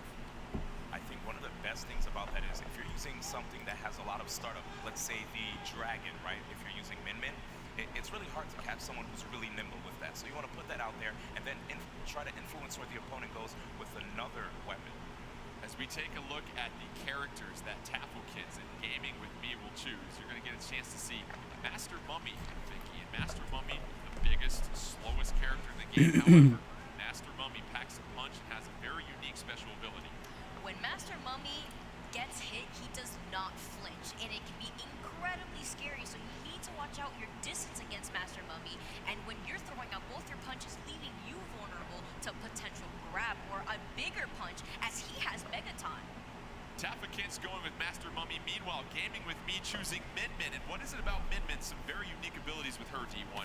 Min Min, if she does her backdash and also her dashes in the air, she's able to parry. And the last thing is if she goes for a full charge, her left arm turns into a dragon, which allows her to stay permanently charged until she gets knocked down. Min Min going with the Megawatt and a dragon. Meanwhile, Master Mummy, controlled by Taffakins, going to go with the Megaton and the Phoenix. That Phoenix can get there very quickly. And there we see Master Mummy blocking already to try to regenerate some of that health. But Min Min with a long distance throw going to knock Master Mummy back. And already early in this one, Min Min's got Master Mummy to below 25% health early on. And Min Min using that mobility, Vicky.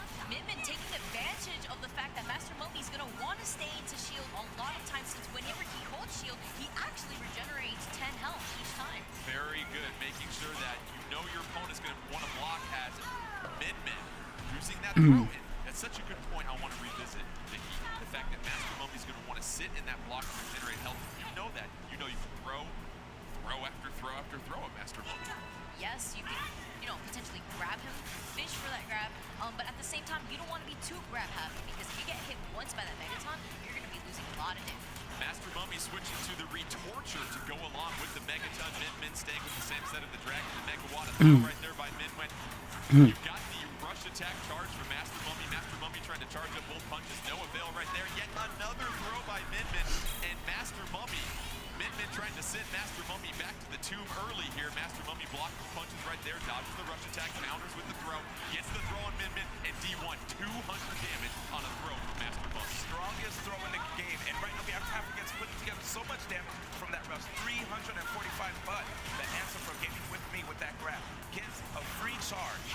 Min Min kicking Master Mummy out the kitchen, and that's a quick victory for the first game by gaming with me. Very impressive with Min Min. It's interesting. Min Min selected by gaming with me in both rounds. Gaming with me very, very confident in Min Min's abilities. Didn't want anybody else to get her off the board. Yeah, and it looked like right there at the end of that game, Taffakins was thinking to himself like, wow, man, that pressure from the Min Min was quite great. So he's going to have to think really deeply about how to counterattack this Min Min in the next round. Well, Taffakins' secondary character will be Springman, so a little bit more mobility right there, Vicky. And if you're facing a very fast player like Min Min, what are some of those potential arms? You don't necessarily want to go with big, slow, heavy arms. You're looking for something maybe a little bit lighter that you don't have to throw straight at them. Yeah, you could risk yourself going for lighter punches, but at the same time, if your opponent has heavier arms, you're going to be going for the lighter arms, as people had covered earlier. Looks like Taffakins going to go with Master Mummy in the second game. Min Min victorious in the first game. Best 2 out of 3. Min Min with yet another throw. And D1, I want to ask, if you're Master Mummy and you're blocking to regenerate health, can you then counter the counter by making sure you throw punches, expecting to see more throws come? Yes, as long as you make sure you just throw a punch the moment you see that grab coming. I mean, there's an audio cue and you see that green neon light right there. It is quite obvious to be able to block the grab, but you have to make sure you don't swing first. Min Min tossing Master Mummy around like a ragdoll in this round. Gonna get the throw yet again. And unfortunately, Master Mummy recovers health, but not as much health as a throw takes away, as Min Min is calling from long distance with those grabs, tossing Master Mummy all across the map. And another quick victory for Min Min, who, oh, by the way, D1, has a rush attack ready to go. Uh-oh. There's going to be a lot of damage, and already under the super 365 damage right there, and that was so quick right there, D1. Way too much damage, and it looks like Taffakins is just sitting in shield, making it very easy for gaming with me to keep on the pressure. It's hard if you were Master Mummy, Vicky, because you're a big, large target. You can't move left and right, so you have to be very good at reading what your opponent does. Yeah, to make up for all the damage that he does, he is unable to be as mobile as the other characters in the game, which is why he was able to eat that rush attack so early in the game when he was in the middle of jumping. Master Mummy using that Megaton to deflect a lot of the punches. You see the heavy Megaton negating the lighter punches of Min Min, but Min Min getting the KO on Master Mummy. Too little, too late by Taffakins, and another game victory for gaming with me. That'll go ahead and take the match. Well done, Taffakins, but we're seeing our open qualifiers here, D1. Really bringing their A game in arms right now. Yeah, isn't it like 2 of them already? 2 of them have advanced out of 3 matches already. So, it'll be interesting if our next pro can certainly step it up, but you see Master Mummy, a slower character where if you can connect with those punches, they're going to do a lot more damage. However, if if you're going against someone like Min that's moving left and right, you have to really make sure that you predict where Min might be. Absolutely, and the reason why it was such underwhelming pressure was because of the fact that when Master Mummy has to deal with something close range, he absolutely has no idea what to do. He has no option to get you away from him, so that's why he wants to stay shield far away from your grab range as well. And D1, you look at Master Mummy players, they might really want to make sure they're very proficient at being able to counter those throws with those punches, because you know opposing players facing a Master Mummy will be much more lenient to use that throw and take advantage of the fact that you're blocking and regaining your health. Yep, as long as they see that shield up, they're going to want to go for that throw. So the best thing a Master Mummy player can do is go for that Megaton punch, or whichever one of the punches that he has, arms that he has equipped, to thwart the attempts time and time again. Let's take a look at our updated bracket as yet another open qualifier advances to the semifinals. As we mentioned, Alex Valle losing to Skyward Wing, Supergirl Kells advancing, and then Gaming with me and Min just putting on an absolute display against Master Mummy finds his way to the semifinals. Let's get set for our final match of the first round. It's going to be Kayane versus Zerk. Please come down to the stage here. And Kayane, very experienced fighting game player, has a lot of different tricks up her sleeve. Meanwhile, Zerk D1, this is someone very familiar with the scene also. It's not your typical open qualifier that punched their ticket here. Yes, coming from Florida, this guy has been in the fighting game community for quite some time. But Kayane is a prodigy from 10 years of age. I mean, it's kind of scary, man.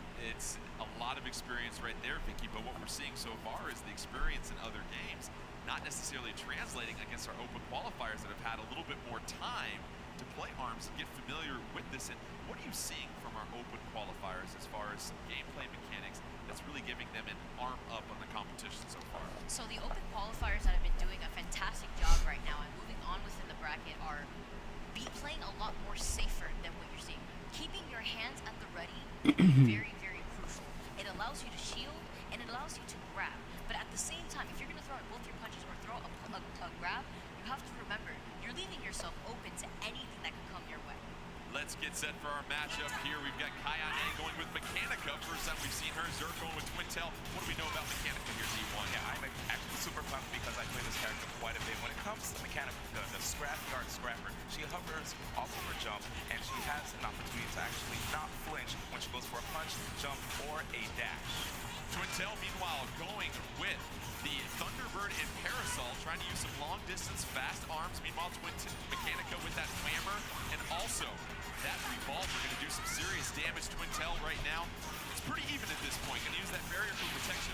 Mechanica to go to the dodge round. Twintel connecting with a couple punches, just being very proficient here, Vicky, just landing these small, light, fast punches. And it's really interesting to see how Mechanica is trying to move herself around Twintel, and at the same time, right there, she was able to charge her attacks mid-air. She's able to do that while she hovers as well. Twintel dodging the rush attack from Mechanica and then able to block the rest for very little damage. Meanwhile, getting the throw on Mechanica.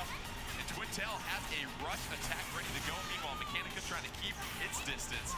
Twintel with that rush attack. Mechanica less than 25% now. Here comes the rush attack, and there's the kill from Twintel. How about Twintel being able to read when Mechanica landed and unleashing that rush attack? It's almost as if Zerk played the game a couple weeks in advance.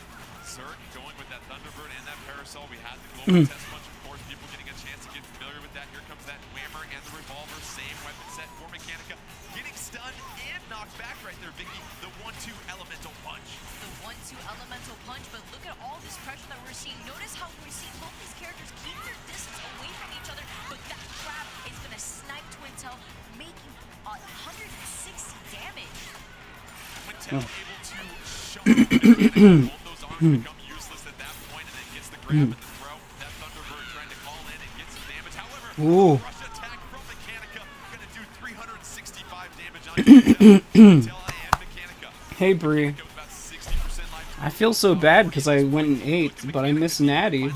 She was here. Yeah, if you notice the Whammer right there, it's a great tool that actually beats both of Twintel's arms, which are medium, while the Whammer is heavy. Zerk doing a fine job of shocking Mechanica and then using that Some of Twintel's animations are really interesting. We've got about 36 seconds left. Twintel with the rush attack, ready to go. I really like this color of the shiny blue hair. It's like it's like a lighter blue on top, and then like on the other side of the curl, it's a darker blue. It looks really cool. Hey, Nello. Counters 1, 2, Thunderbird, and then the parasol. It was all about those charged elemental punches, D1. There was so much patience right there from both of those players. Did you notice how they were not even swinging? They both just kept looking at each other, waiting for one to go for the first punch. And finally, Zerk attacked when the time was right. Kayane going to move to her secondary character, which will be Ribbon Girl. We'll get that game set up here soon. But Vicky, D1's making the point about these players being patient, not throwing arms out there. You've got two choices here. You can either play very aggressive, meaning you're the one calling the shots, or you can play a little defensive, where you're trying to read and react. When you look at those two different play styles, let's start with the aggressive one. What are some things you want to keep in mind if you really want to try and put the pressure on your opponent? If you really want to put up pressure on your opponent, you have to take into consideration your stage, where you are, your positioning, how far are you from your opponent, what can your opponent do from this so-and-so distance, what can their special attributes be, do they have rush? A lot of times you're seeing both of these players get hit by rush because they're constantly jumping mid-air, trying to avoid each other's attacks, but not trying to be as grounded and trying to close in that space. That's Zerk and Twintel with the double chillas to the left if you're facing the screen. Meanwhile, Ribbon Girl controlled by Kayane. In Ribbon Girl stage, Twintel are going to get the throw, but here come those pillars right there. In D1, Ribbon Girl's ability to jump multiple times can really take advantage of getting the height on Twintel and raining down some punches. Oh yeah, when she's on this stage, she actually gets more air dashes when she's at the top of the columns, actually. It's really scary. Twintel with the rush attack on Ribbon Girl, almost with the KO, and Ribbon Girl avoiding the throw right there, hanging onto a sliver of light. Twintel with both chillas charged at this point, trying to land one more critical punch to go ahead and say goodnight, take this round. However, Ribbon Girl keeping her distance. That's okay. I had to leave the stream to eat. That sushi game made me hungry. I think I'm gonna upload my reaction to the sushi thing because it was too much. It is worth sharing.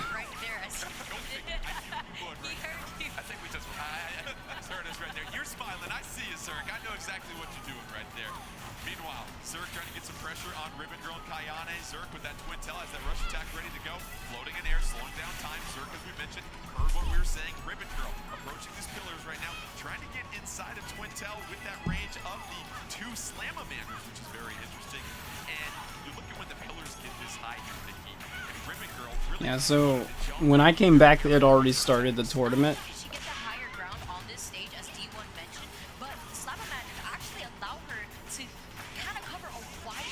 Ribbon Girl with the throw on Twintel. Twintel with a healthy amount of life. Meanwhile, Ribbon Girl, she's at about 20% health. You're going to have to be very careful here or else this game and match will go to Zerk.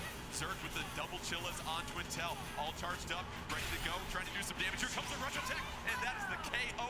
That is the round, that is the game, and that is the match, D1. Did you notice how Zerk literally stood there waiting for Ribbon Girl to jump? But like it was funny because Bill Trennan Bill Trennan like said everybody needs to tune in, something's gonna be revealed. What we're seeing from these open qualifiers is their ability to really tap into the special usage, those special abilities of their characters. A fine job of I think I like ARMS because it's different. It's much different from like any fighting game that there's out there.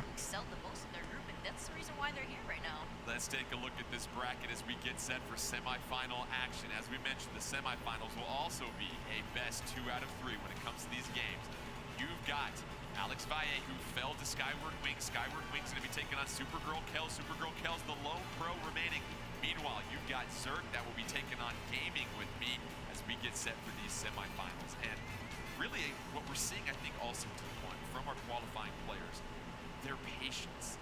They're not necessarily throwing out punches and leaving themselves open. They're waiting for their opponents to make mistakes and then countering that. Yeah, patience definitely pays off a lot when it comes to this game. If you throw out one punch, at least make sure not to throw out the other one until the other one comes back, right?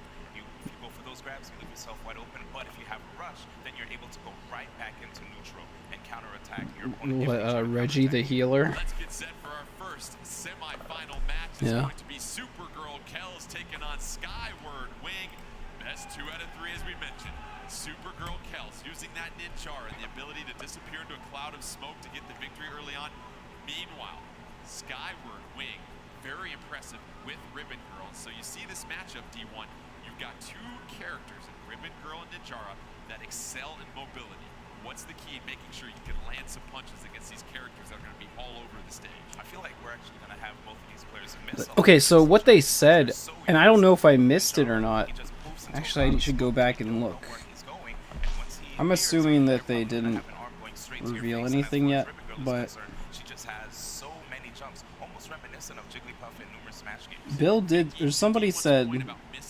How critical does that make it a rush attack if you can connect with that? Well, what's best about seeing both these players? Somebody said that there's. Oh, sorry, both these players play these characters because these characters really like to hang around the air a lot, so that leaves them prone to being hit by rush attacks more often. Ninjara going with a buff and a tri-blast that is Supergirl Kells. Meanwhile, on your left, Ribbon Girl. Somebody said something about like arm stuff is gonna be.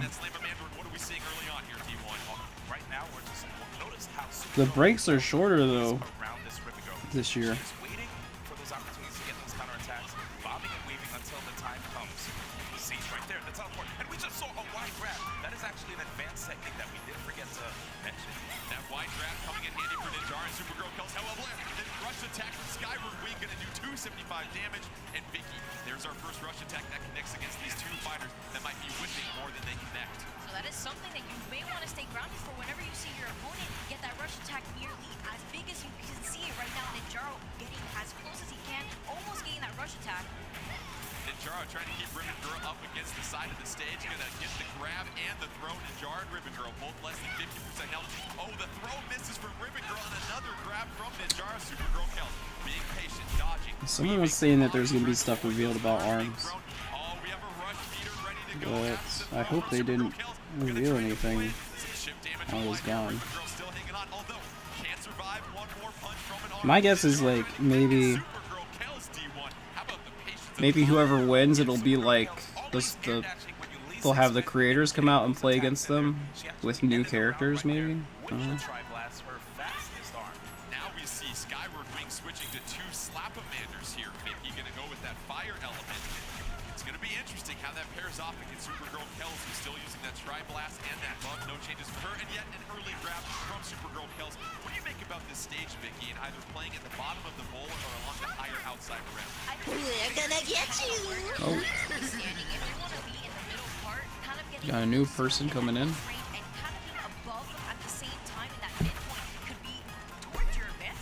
Slap-O-Manders are doing work for Ribbon Girl and Skyward Wing connected on that rush attack a little bit ago. Meanwhile, Ribbon Girl trying to keep the higher ground. Ninjara very comfortable hanging out the bottom of this bowl right now. Avoids the throw, connects with the 1-2 with the buff and the tri-blast. No charge attack there though. Plenty of time left in this match. Dashboard, tell me what happened. Gonna miss with the throw.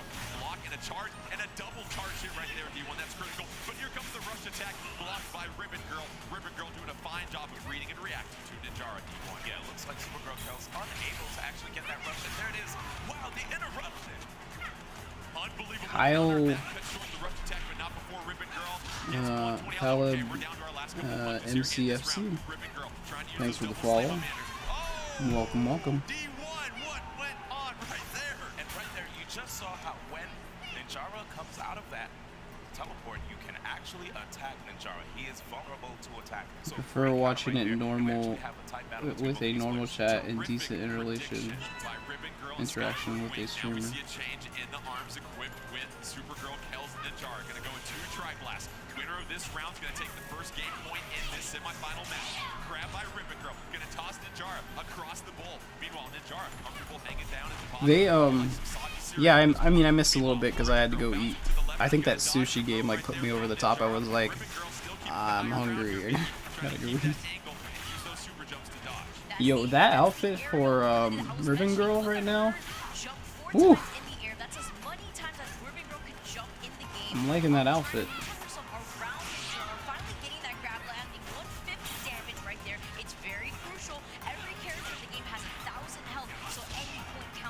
Got the red and black. Oh, used it whenever they were down.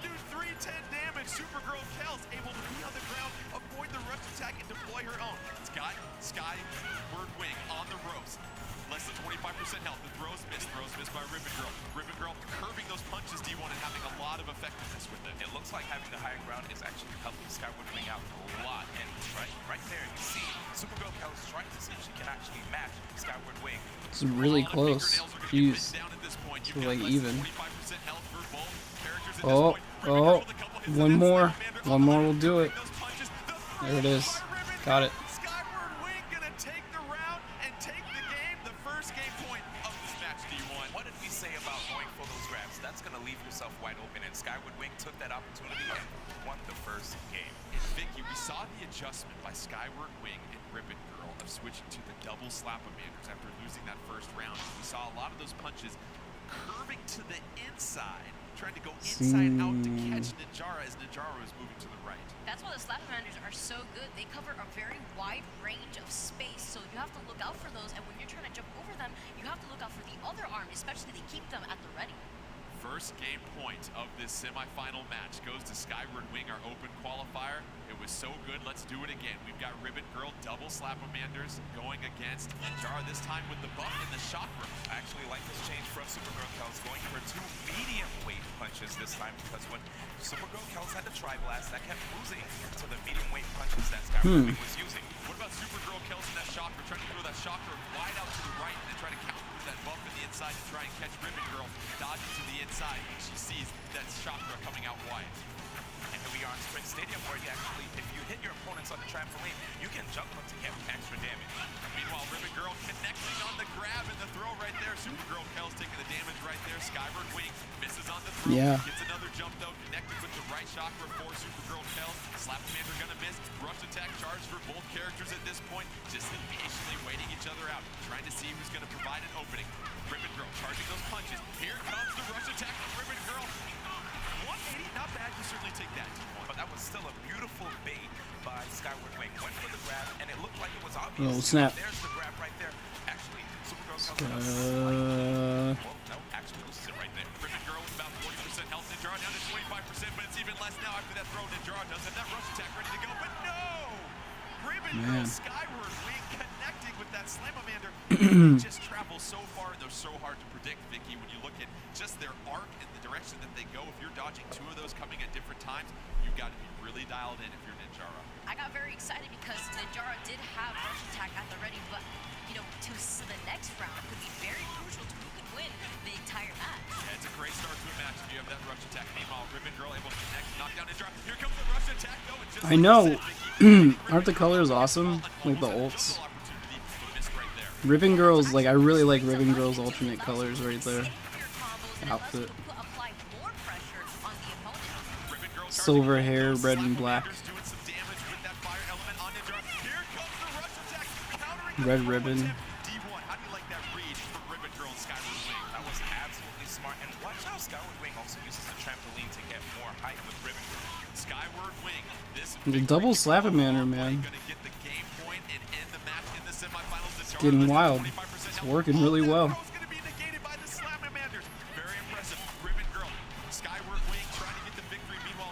Oh god, it's like 1 or 2 more hits. That's it. It's over.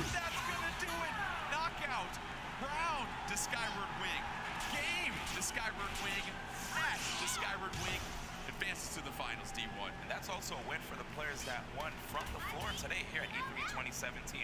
All of the professionals are actually gone. All of the professionals are eliminated. That means anybody can be a champion when it comes to arms. And Vicky, you look at the fact that we saw Ribbon Girl using those double slap-a-manders and just coming from the left, coming from the right, and also going in the middle as well too.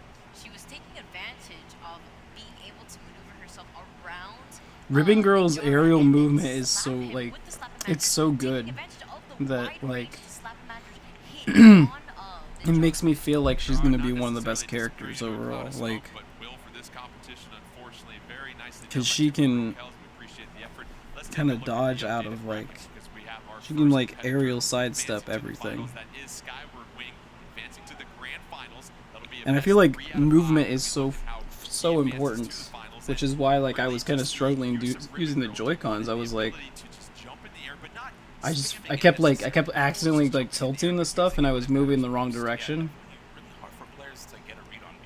Hey, congrats, Noah.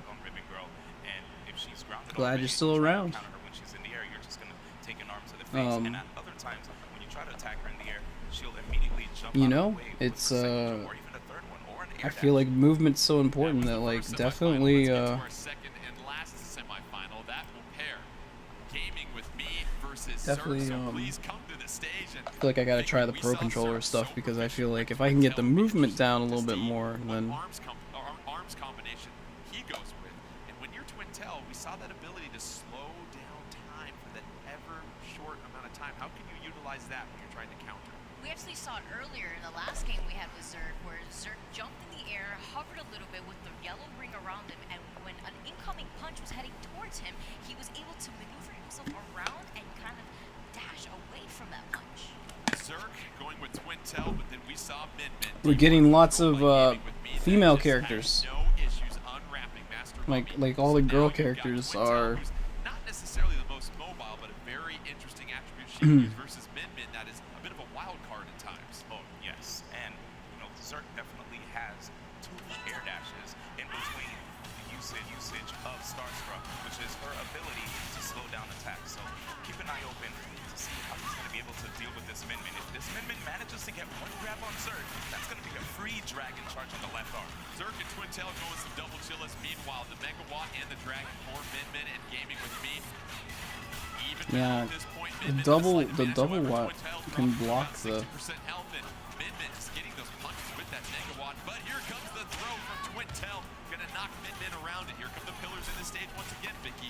We've seen the players do a fine job of dodging it. The rush attack gonna be blocked by Twintel. That rush attack being blocked, unfortunately, but Twintel is about to get her very own rush attack, and with such little health, this may be very crucial to win the match. Twintel with a double Yeah, charge Chilla gonna this is freeze it. Min and then land a couple If more she can, punches after that. Rush attack ready to go for Twintel. if she can hit it, then that'll be it.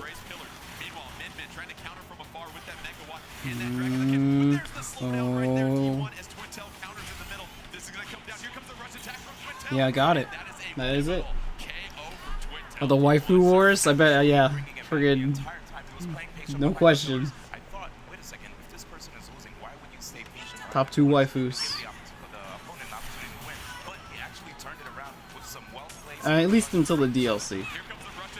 Oh, hits. With that rush attack at D1, you talk about the decisiveness and the delay of that dragon that could be really deceptive as it shoots at kind of an angle when you launch it out there. And the great thing about having the Megawatt complement that makes it difficult for opponents who want to avoid the laser from that dragon. And Vicky, how critical are the charge punches for Twintel?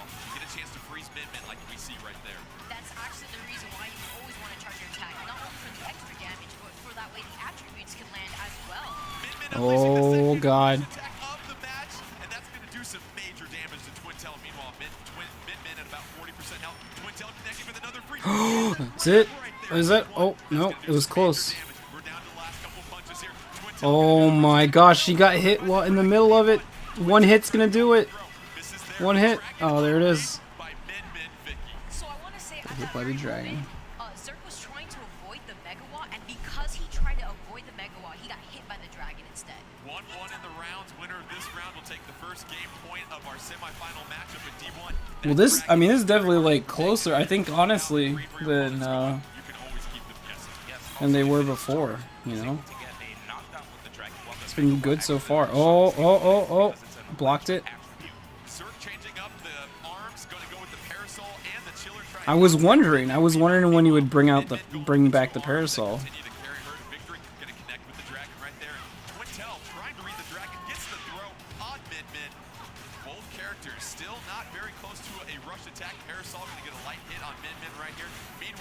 It doesn't hit as hard, but it blocks out a lot of stuff. Oh, another grab.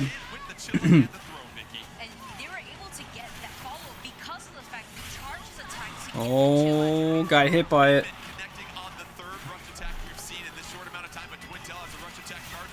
Ooh. It went through.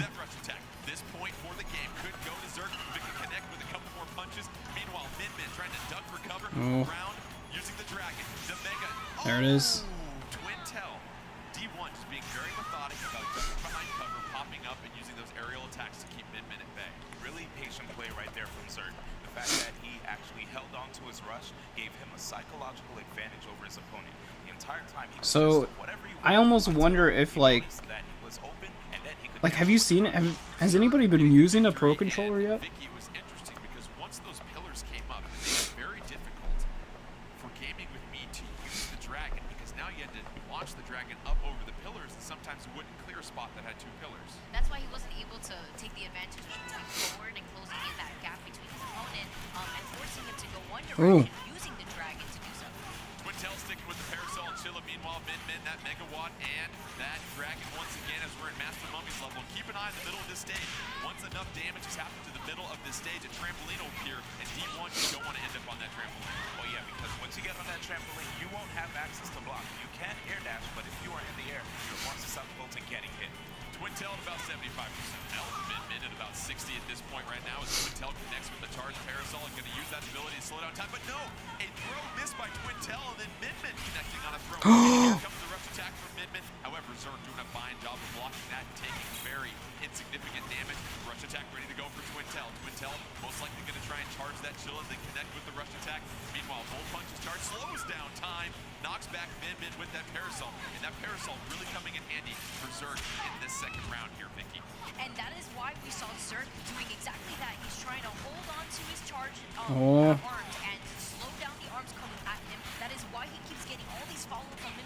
Although he has nowhere to hide, he doesn't need to because he's pressuring his opponent so well, holding onto shield, only taking 5 per chip damage. Zerg doing a fine job of blocking the rush attack, meanwhile being ever so patient with the rush attack that he has. Meanwhile, Min just trying to keep the distance, use that dragon to throw off Twintel. Try and guess, here comes that rush attack. Gonna connect on, All I needed was all I needed. Zerg needed it. What's the strategy in maybe waiting until your opponent doesn't have much health to use that rush attack? That way you don't have to use the entire rush attack to get the KO.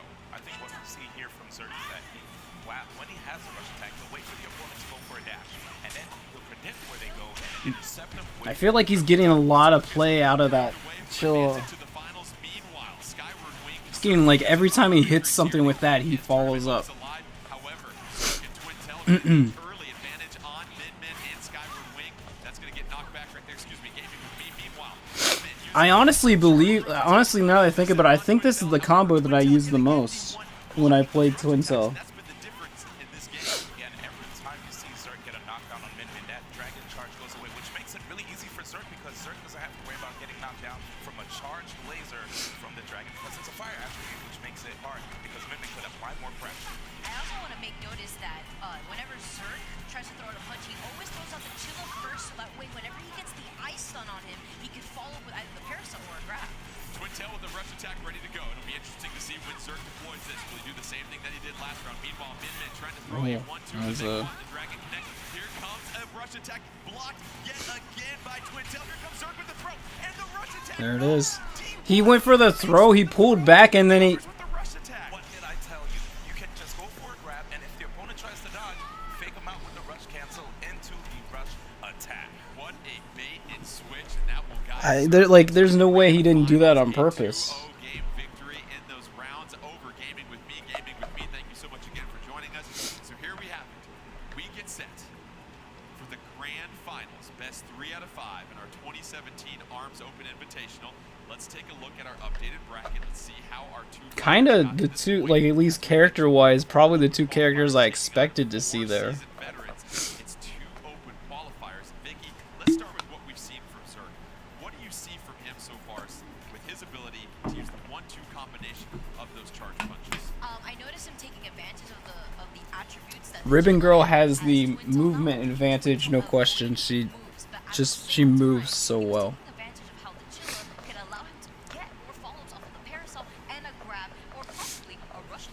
I think one thing I really liked about Zerg's play was how patient he was with even his swings, right? He'd go out for a 1 punch, wait for the 1 punch to come back, and then afterwards swing again. And if you notice the way Gaming with Me was playing, he kept trying to opt for grabs, and his grabs attempts were getting thwarted, and there were other times too where punches would clash as they were both being. Skyward Wing playing as Ribbon Girl. Meanwhile, Zerg playing as Twintel. Those are the 2 characters that will take place in the grand finals. Let's take a closer look at those characters with the profile first on Ribbon Girl. we talked about before, her ability to jump and leap over everything is so impressive as well too. Using those 4 jumps, but as we saw with Skyward Wing D1, not necessarily spamming that and making sure to keep his opponent off guard and take us through some of the arms that come with Ribbon Girl as far as what she can possibly do. And let's start with that first arm of the Sparky. Yeah, the Sparky, it's a medium weight arm, and it also has the electric attribute. With this electric attribute, will shock the opponent, leaving both of their arms incapacitated. And because of that, you'll get a free grab or a free rush follow-up. And as far as the popper is concerned, it is a wind attack which blows the opponents away, giving you an opportunity to follow up with another juggle. It is a Finals are kind of arm. waifu wars. I mean, pretty much. And last but not least, the slap commander, which is fire, and that knocks down the opponents if charged, and it's a medium weight. You saw Skyward Wing go with those double slap-a-manders. Meanwhile, Ribbon Girl, Skyward Wing, the only thing standing in their way of this championship is going to, of course, be Zerk with Twintel. As we take a closer look at Twintel and what she'll bring to the game. Vicky, you look at Twintel's ability to really slow down those punches as they come. We saw Zerk use it a couple times as well too, but what have you liked about people that have played with Twintel and what she can bring to a match? Well, in particular, regarding Zerk and seeing how he played Twintel, I really like the fact that he would hold glide up in the air. He can attack from that glide as well as avoid punches that are coming at him, so he can slow them down and kind of shimshade his way away from that punch and attack on his own. As D1 mentioned, he was able to control his arms, hold them at the ready, so that way whenever a punch was coming at him, he was able to shield it and get away with it. As we get set for the grand finals between Twintel, Ribbon Girl represented by Skyward Wing, Twintel represented by Zerk. Let's take this to a different stage here, D1. Why don't we do that? And so you look at the Sky Arena that these two will be facing off in the grand finals. What can you say about that particular stage and what do we expect? I feel like this is a pretty balanced stage. So at this point, it's all about the best person on this on that day, winning. Let's get set for the grand finals of the 2017 Arms Open Invitational. Please welcome your 2 finalists, Skyward Wing taking on Zerk in a best 3 out of 5 right now. Zerk going with Twintel, Skyward Wing riding all the way with Ribbon Girl.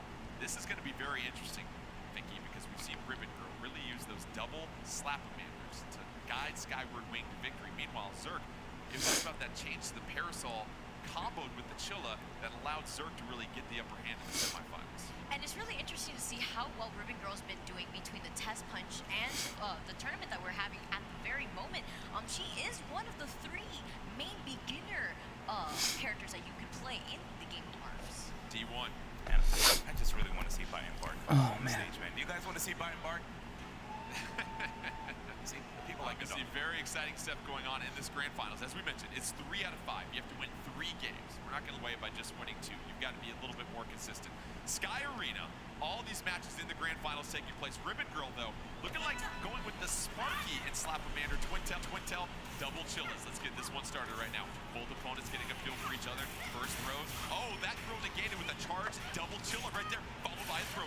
But notice how Skyward Wing understands that if you're frozen, that's not a free grab, so he kept going for those punches to stop the attempt. Keeping Ribbon Girl off balance. Meanwhile, Twintel trying to get another throw, and that's a critical one.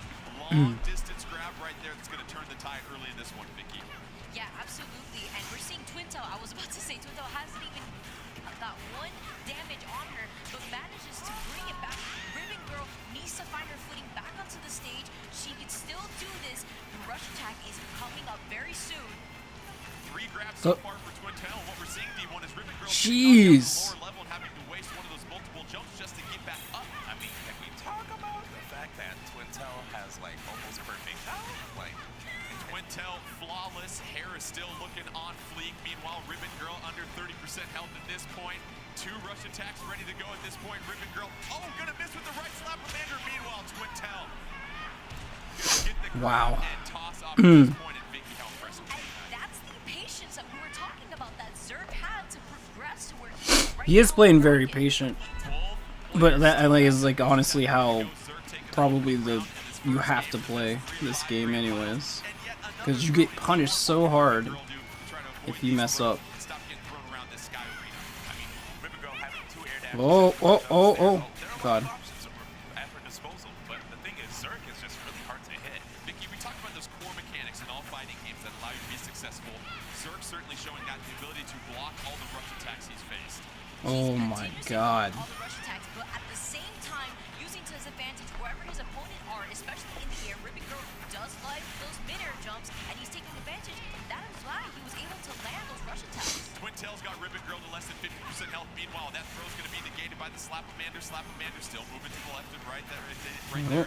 Meanwhile, Double Chill is Got punished for the grab miss. It seems like in D1, if you get knocked to that outer area on the mesh that's lower, get another block by Zerk and that rush attack. If you get to that lower level, you really seem to be at a disadvantage here, D1. Yeah, another grab. Has the high ground, definitely has the advantage here, but I mean, you could just get right back into the fray. As right now we have Zerk, who's actually keeping the high ground, making it difficult for Ribbon Girl to get back on. Another one. Jeez. Double Chill is for a stone Woo. cold KO, and that'll be the first game point in this grand finals match. That'll go to Zerk, and once again, Zerk D1 doing a fine job of just making sure he can control the top stage of that Sky Arena, keeping Ribbon Girl down at the bottom, where Ribbon Girl has to waste a jump to get up every single time. Yep, right now this man has Florida on his back. Representing Miami is Zerk from the fighting game community too, so you know there are a lot of people who will probably be cheering for him all the way back at home. Let's get set for our second game here, and you look at Ribbon Girl, Vicky, and what she could possibly do to get back and establish control of that top area. We're going to stick in Sky Arena, so these two players, Skyward Wing, Zerk, down to our championship grand final match, are going to have to make sure they get familiar with this stage. As we did mention, the higher ground is exactly Oh. where you want to be. Grab the higher ground. Starting out really strong, better than the last game as what we Oh saw. yeah, definitely better. Get that grab off the arena, 150 damage right off the bat right there. Keep an eye on Ribbon Girl, trading out those Slap-O-Manders for double Sparkies here, D1. Double Sparkies. Behind that decision. So having the double Sparkies means Ribbon Girl has a higher chance of actually electrocuting the opponent and then getting a free grab opportunity. But it looks like we see a bit of a change up here with Skyward Wing's play. He's a little bit more defensive, trying to watch what Zerk is going for, but still, even after with that grab attempt, Zerk counters back with the grab himself. Excellent awareness and reaction to get the throw on Ribbon Girl. It'd be cool if we could like see the player, like if there was a player cam.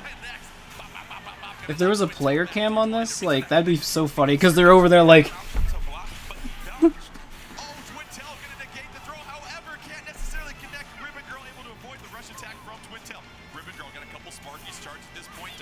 Nobody's Throw attempt by Ribbon Girl gonna be blocked. A 1-2 punch by Twintail at this point. Both fighters under 50%. Yet another grab for Twintail right there, Vicky.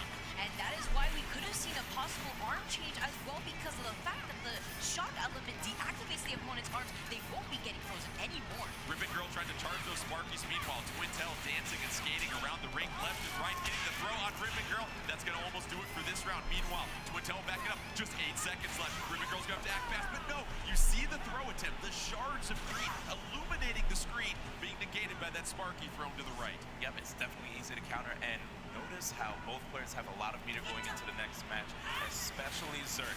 Since he has the lead, he could actually sit on that rush when the time is right and close the second game out. Zerk trying to get the throw connect on yet another long throw at this point. Meanwhile, Ribbon Girl sticking with the double Sparky, trying to charge those. Rush attack ready to go for Twintail, gonna dodge. The throw attempt by Ribbon Girl connects with the 1-2. Ribbon Girl charging those Sparkies. Meanwhile, Twintail has a rush attack ready to go. Ribbon Girl, ooh, do you think that was maybe on accident right there, Vicky? Possibly Ribbon Girl trying to get Twintail kind of getting up from being knocked down from all those punches, but unfortunately mistiming it. Twintail with the rush attack ready to go. Meanwhile, Ribbon Girl dancing and trying to get those double Sparkies on Twintail, getting knocked down. And once again, D1, Zerk doing a fine job of holding down the fort up top and keeping Ribbon Girl and the gallows below. Yeah, and right now, because of this, we actually see Skyward Wing struggling to figure out which kind of strategy works the best. You see Skyward Wing going for shields. You see Skyward Wing opting to jump in the air or even trying to throw out swings. But look at this. Zerk just remains. Jeez. Like, decent amount of health. 1-2 double chill, a hit right there, and the rush attack is ready to go for Twintail, just keeping Ribbon Girl at bay. 35 seconds left in this one. Ribbon Girl with about 25% health. No, it's down to 15. You wonder if that rush attack is going to be deployed. Enough to maybe get chip damage for the KO. Here comes the rush attack. Double Oh! And it's going to keep Ribbon Girl alive. Twintail with about 50% life. Meanwhile, D1, what are we seeing here? So that was actually good risk management by Zerk. If you notice how much health he had, he was actually able to take that risk with the rush attack and still maintain the lead. Now we are counting. There's just not enough time left to make this comeback. 5. You can just run. You can just run. You can just run. It's a timeout.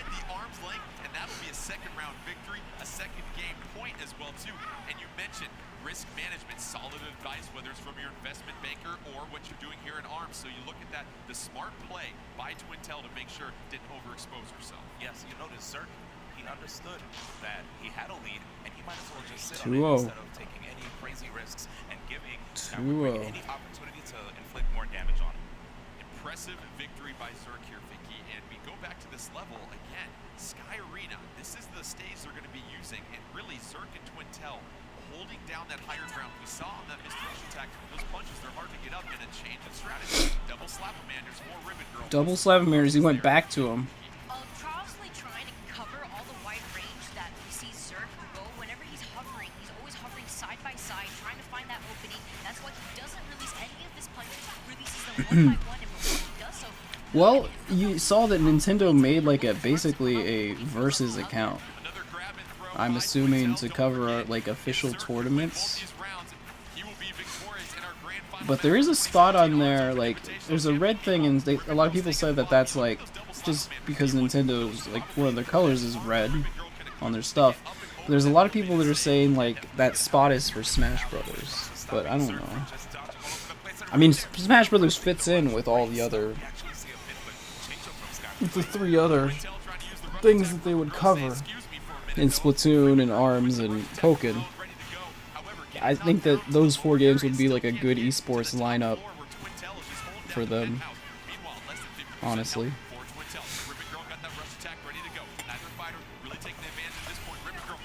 Oh, if she can hit. Oh, got blocked again. Always dancing around the center, trying to basically give the opponent a false sense of security, like, hey, come in here, the water's fine, but actually it's not, as he immediately would just respond. Another slap. Wait. Oh. Making a comeback. The option to use rush very soon. 8 seconds left. Can't back up this time. Zerk with Twintel gonna have to be a little bit more aggressive. 4 seconds left. Next punch connect. Here comes the rush attack. Oh, she's gonna win. Wow, that was so close. Stole a game. Right there at the end. Such a wide arcing punch to really throw off your opponent. That was out of control. So first and foremost, you saw Zerk actually build meter when he went for the charge. That gave him the rush. But then when he opted to go for the rush, was immediately interrupted. Oh, he switched. He switched arms. Actually taking the first round. And we see a little bit of a change from Zerk going with the Thunderbird and the Chilla.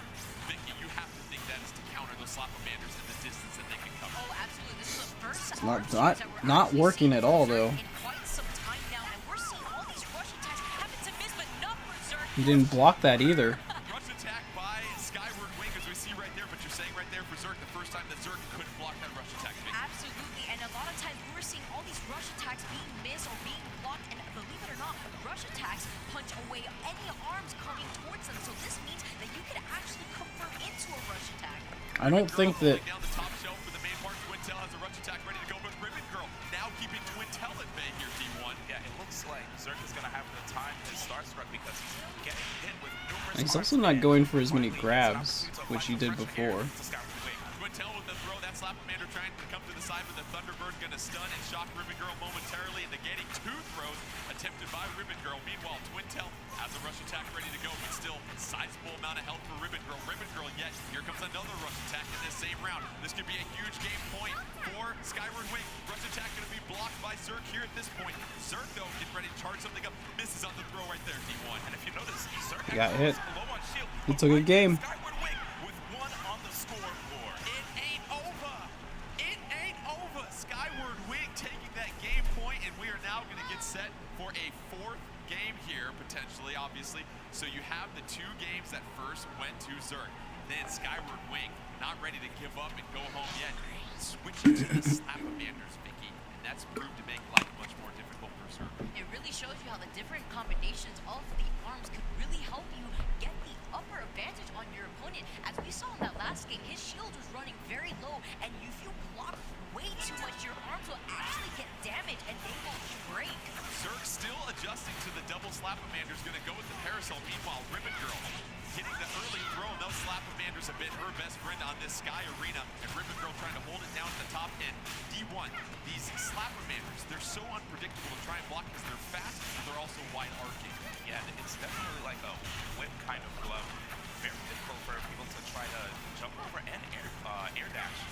Twintel trying to charge her punches, gets the grab and the throw on Ribbon Girl, knocking Ribbon Girl back down to the lower level. although that throw is going to be negated by a 1-2 counter with Ribbon Girl. Ribbon Girl trying to get those Slapomanders charged up. Meanwhile, Parasol is going to miss. Here comes the rush attack from Twintel. Ribbon Girl tried to jump over, but no. Twintel connects for 290 damage, and Twintel being patient, connecting on one of those D1s. Yes, and patient is definitely the name of the game. I think what we see here is that Skyward Wing is waiting for Zerk to use all of his movement options in midair and then counterattack Zerk upon landing. And Vicky, we see Twintel right now knocked down to the bottom. How can Ribbon Girl keep Twintel back at bay? Ribbon Girl's doing a fantastic job at playing the patient game that we were seeing earlier from Zerk, and now Zerk has changed the game and has decided Oh, God. into the air, getting hit by that rush attack, dealing immense amount of damage. Wow. Perfectly timed rush attack to counter and destroy the throw attempt from Zerk as Skyward Wing continuing to hold down fort on the Sky Arena. Very impressive, D1. We're getting close. They'd have to bring back something like Super Mario Strikers or something like that, because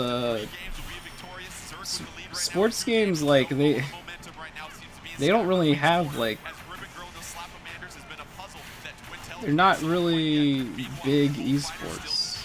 Even something like Madden is in FIFA, they're not really considered that big compared to things like fighting games or MOBAs and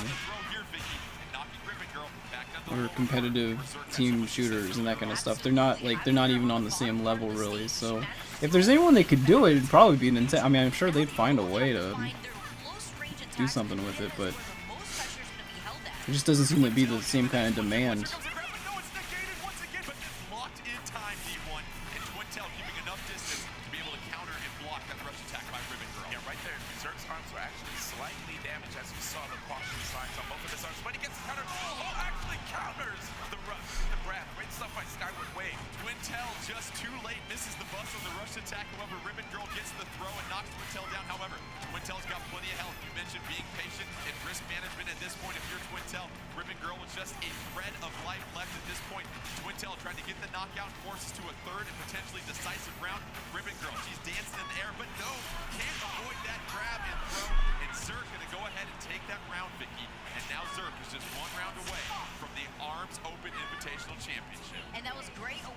Oh, you mean like just for them to make the game? Oh yeah. I don't know, maybe. I wanted to make another Super Mario Strikers. I'd be all over that. That'd be amazing.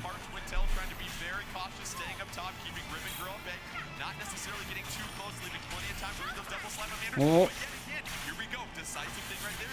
Oh.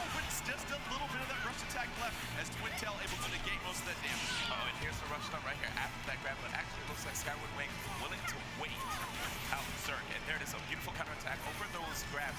With all those jumps that Ribbon Girl has, it's going to be really hard to pin her down. Rush attack going to be blocked by Ribbon Girl, so no rush attack is connected yet in this round. Don't forget, if Zerk as Twintel is victorious, will be our tournament champion. Meanwhile, Ribbon Girl trying to force a decisive game 5 in this match set here. Meanwhile, Twintel, Ribbon Girl getting pushed back. Ribbon Girl trying to put some more pressure on Twintel, going to charge those slap commanders. Dual Chillis charge. They're missing, and both of our fighters right now. Oh, got hit.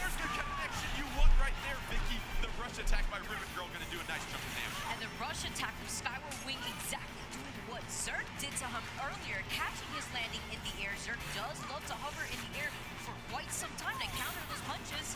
23 seconds left. Keep an eye on the clock. Twintel with the throw and a rush attack ready to go, D1. This could be a pivotal point of this match. If Zerk wants to get this championship, here comes another throw. Ribbon Girl down to the last couple bits of life. A rush attack ready to go for Twintel. 10 seconds. Oh my gosh. Sit back, wait, and get your championship. Or will Twintel get the KO for the championship, D1? But keep your eyes on the rush. There's a lot of pressure right now on his shield. And there it is, the timeout. Wow, there it is. He took it. Twintel.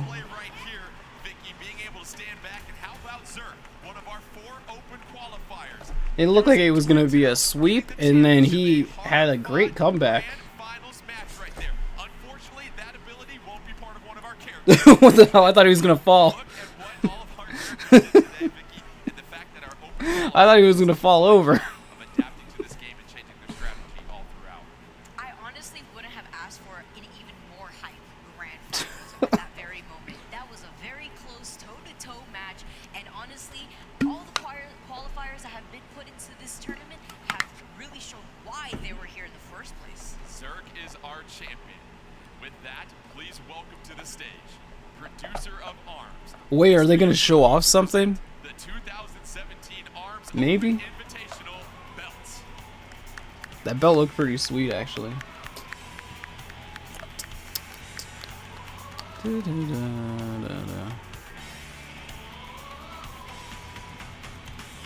Yo, that ARMS jacket though, with like the freaking stripes. So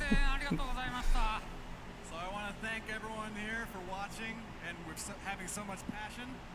オンラインでご覧の皆さん、長い間ありがとうございます。楽しんでいただけたかな？ And everyone watching online, thanks for hanging in there. I hope you enjoyed it. それから今日戦ってもらった8人のファイター、素晴らしい戦いでした。 And for all the people who fought here today, I want to say that it was really great to watch. そして何よりザック。 But more than anything, Zerk. 素晴らしい。本当初めから最後まで一切隙がない本当にいい戦いを見せてくれました。 You know, from start to finish, I saw no gaps in your game. It was really amazing to watch. Hey, it's a nice compliment from the creator. So I think you can guess it's time to give Zerk that championship belt. Watch him be like, you have to beat me. Hey. Congratulations to Zerk, your champion in the 2017 ARMS Open Invitational. I don't do this too often when I get these gigs, but Ed, my producer here, we saw this during Pokken Tournament Deluxe. Is it okay? Can we get an exhibition match Oh. between Mr. Yabuki and Zerk? Do you guys want to see an exhibition match between the producer? Hey. You're not tired, are you? Let's get it set. Hey. Dude, please like show like a new character or something like that. That'd be so cool. Meanwhile, we'll go ahead and put the belt up there. D1, Vicky, what do you expect to see from Zerk this time? That he's going against some very stiff competition. Now, I know Zerk He said there was gonna be some. He said there was gonna be some news at the ARMS, or yeah, at the ARMS thing. As we saw earlier within the Pokken Shook. tournament, I have definitely seen that these producers are the creators for a Shook. reason, and this game has not been out at all. So the amount of practice that you're going to be getting from the master himself, I mean, we're going to be seeing it right now. Well, I think what else is very interesting is what character will Mr. Yabuki go with? Because we see Twintel, and you wonder what character will be a good counter against Twintel, because as we saw earlier, Skyward Wing was locked into Ribbon Girl. We don't know if that was necessarily the best counter, so it'll be interesting to see who he will go with. Meanwhile, look at the strategy for Zerk. Really use the advantage of the level of the Sky Arena. I don't know if that advantage is going to exist. Dude, he's like stretching. Drew, I don't know which stage are we going to. Are we going to even have access to the Sky About Arena to- again? We will find out here shortly. However, I am being told that our producer, Mr. Yabuki, for his character choice, is going to go with Min Min. Meanwhile, Zerk, rising from the grave, going to go with Master Mummy. Interesting decision right here by Zerk as the two get set to battle it out right here in this exhibition match. We have our champion of the 2017 ARMS Open Invitational, Zerk, taking on Mr. Yabuki, producer of ARMS. Don't be nervous, Zerk. Don't worry. It's just the whole world. Okay, so Zerk is using Master Mummy.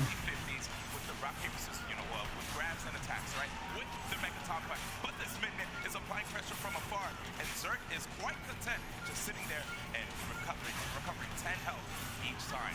Min-Min using that ram to put some pressure on Master Mummy. Meanwhile, just keeping her distance. Mr. Yabuki, trust me, knows a thing or two about this game here, Vicky. And that is why we're actually seeing Mr. Yabuki hold on to his attack, taking advantage of the fact that whenever Min-Min holds an attack, He can't get in there at all. He's not trying to. Absolutely, Min-Min doing some fine work right now, keeping Master Mummy at bay. That'll be really helpful for her. She hopes to get this Okay, victory there's over one. Master Mummy, controlled by Zerk. Zerk not going with Twintel, trying to sacrifice a little beauty for power in this match right here. Meanwhile, Min-Min has a rush attack ready to go, looking for an opening. Yes, this is looking really scary. Also, let's not forget the Oh gosh, if that hits, that does so much freaking damage when it hits. He's already getting knocked down, so it shows that even though he doesn't usually flinch, wait a second, right here. Oh, she just dodged everything. Look at the avoidance and the dodging and the maneuverability right there, Vicky. And that's exactly what we were saying earlier. Min-Min has the ability to parry in the air with all her kicks. Oh god, it does so much damage when it hits. 10 seconds left though. Look at the health bar for Min-Min. Min-Min to be patient. Give Zerk a little bit of his own time-consuming medicine at this point. Meanwhile, Master Mummy, that's not going to do it, Zerk. Can't recharge health fast enough. And time. Min-Min with the victory, D1. I think he should have went Twin Tail. No disrespect. Meanwhile, this will be a 3 Pretty sure Twin Tail is his main.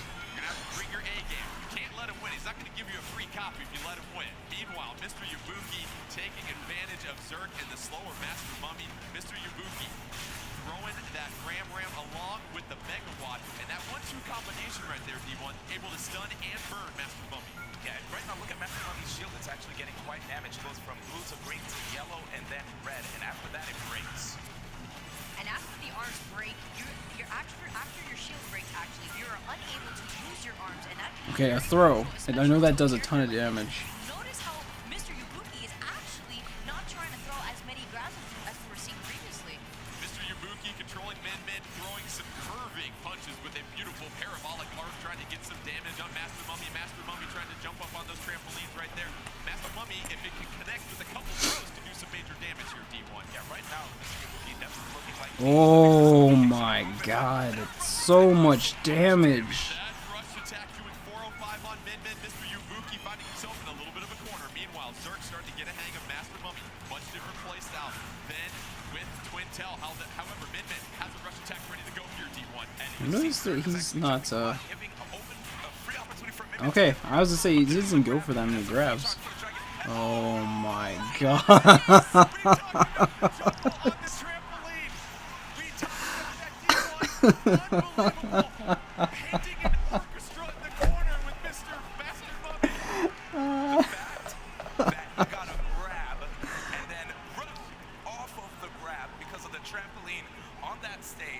Jeez. We were just talking about how you can extend your combos off of the stages, and that spring allowing you to do just that.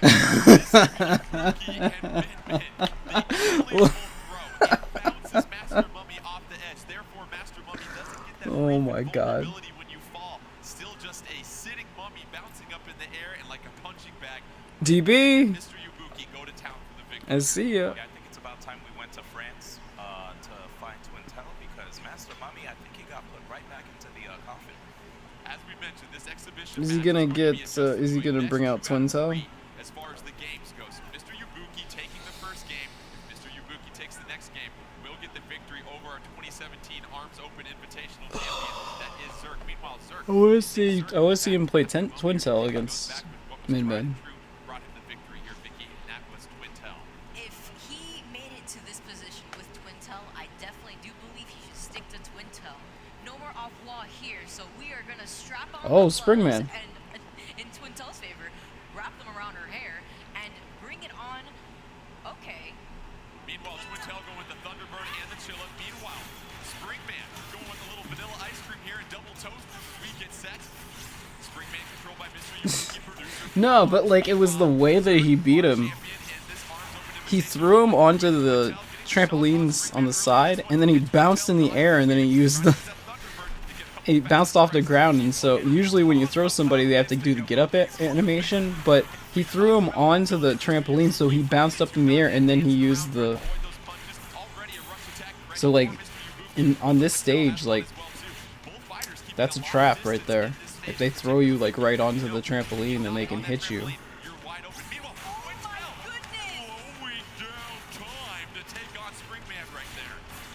You cannot touch this guy. Mr.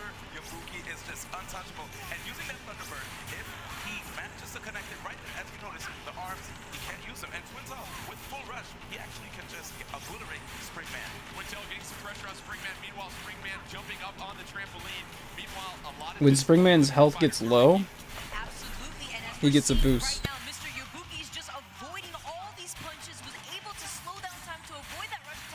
earlier, and almost perfect health. He just continues to box Zerk out constantly. We should say Zerk as Springman, Mr. Yabuki as Twintel, trying to give Zerk, as we mentioned, a taste of that own medicine and what Twintel can do. And Twintel as just putting Springman on the rails right here. 8 seconds left, trying to connect, but here comes a rush attack from Springman. Meanwhile, Twintel, just nothing, skating around there, D1. The Springman is getting jammed! Unbelievable. Mr. Yabuki using Twintel, slowing down time. Springman can't lay a glove. I hope you wore extra deodorant, Zerk, because you were sweating unlike anything I've seen yet so far. Meanwhile, let's get to our second round in this game so far. If Mr. Yabuki, controlling Twintel, gets this victory, will be our champion in this exhibition round. Zerk, meanwhile, with those double toasters and Springman, trying to get some pressure on Twintel, but no, going to get bounced off the back right there, Vicky. We're just seeing all these arms clash at the very moment. Gundam Twintel still has not versus- taken any damage as of right now, but continuously cornering this Springman. Springman double charge toasters, however, Twintel's got a full rush gauge ready to go. That rush attack ready to call at a moment's notice. D1, what do we see? One thing I see from Zerk, he's actually using the shockwave as he's Grab. healthy attacks from Twintel. This is actually helping him keep up with Mr. Yabuki. Meanwhile, Twintel with a slight health advantage, 57 seconds left. Twintel's gonna bounce off the trampoline, counter with the shot, and the throw here, D1. What If he was the? able to actually throw him on the trampoline, that would have been a rush. Unbelievable performance right here by Mr. Yabuki and Twintel. Meanwhile, the throw by Man. Springman. Jeez. Oh, medicine. The juggle trampoline off to the throw into the rush attack.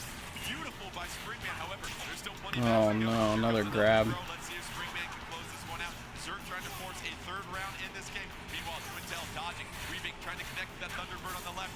23 seconds left. Twintel trying to get a hit here on Springman. Meanwhile, Springman doing a finer job just avoiding his hit. Oh, Twintel connects with the Thunderbird. Twintel has a rush attack ready to go. Just being patient, waiting for that opportunity off the trampoline. Oh, here it comes. Oh, connect. Catches him in the air.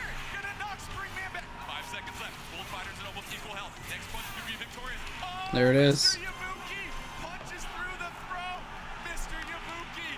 Oh my goodness. Getting the victory over Zerk in D1. How about Mr. Yabuki's ability to stay patient to close that one out?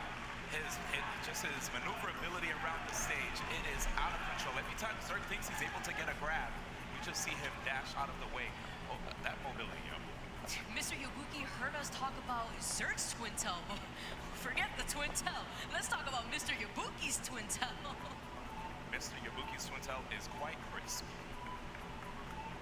Why don't we get both of our fighters back to the middle of the stage? Zerk. Mr. Yabuki dodging Zerk's attack. That 2017 Arms Open Invitational belt to Zerk. Give it up one more time for both of our competitors right Arms here. is clean AF. Unbelievable performances. And Mr. Yabuki, Man. thank you very much. And thank you for joining us for all of our Why does this competitions over man the not last have a couple team? days. Enjoy the rest of the show. And you need an arms player.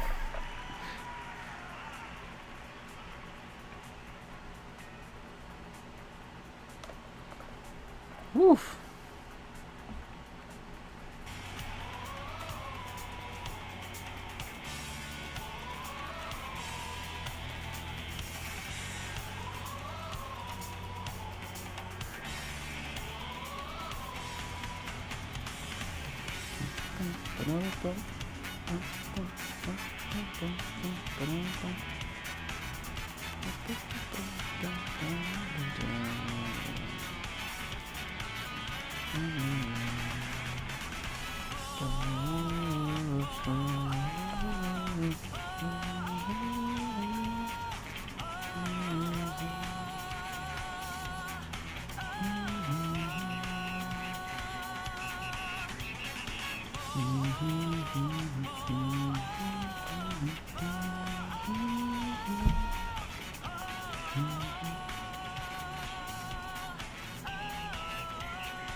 The last game was insanely intense. Mr. Yabuki, I can't stand Senzo.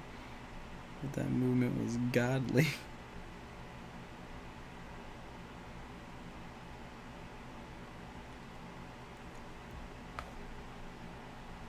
Man.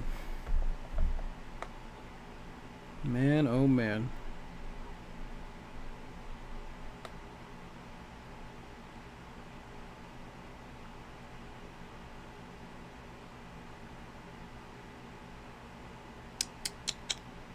Well, I guess that's it.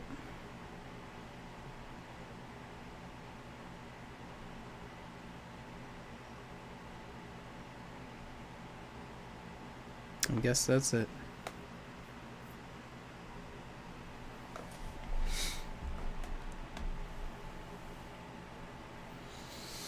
I don't think there's anything else.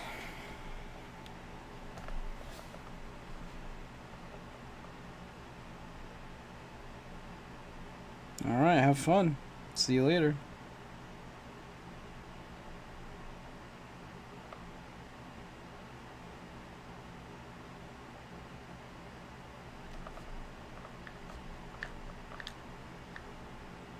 Alright. I think the first ARMS tournament was successful. Definitely enjoyed it. Alright, I'll see you guys later that are watching. Have a good one, and I think there's a little bit of stuff going on tomorrow, but I will only be able to be here for a little bit of it. So, unfortunately. See you guys later. Bye.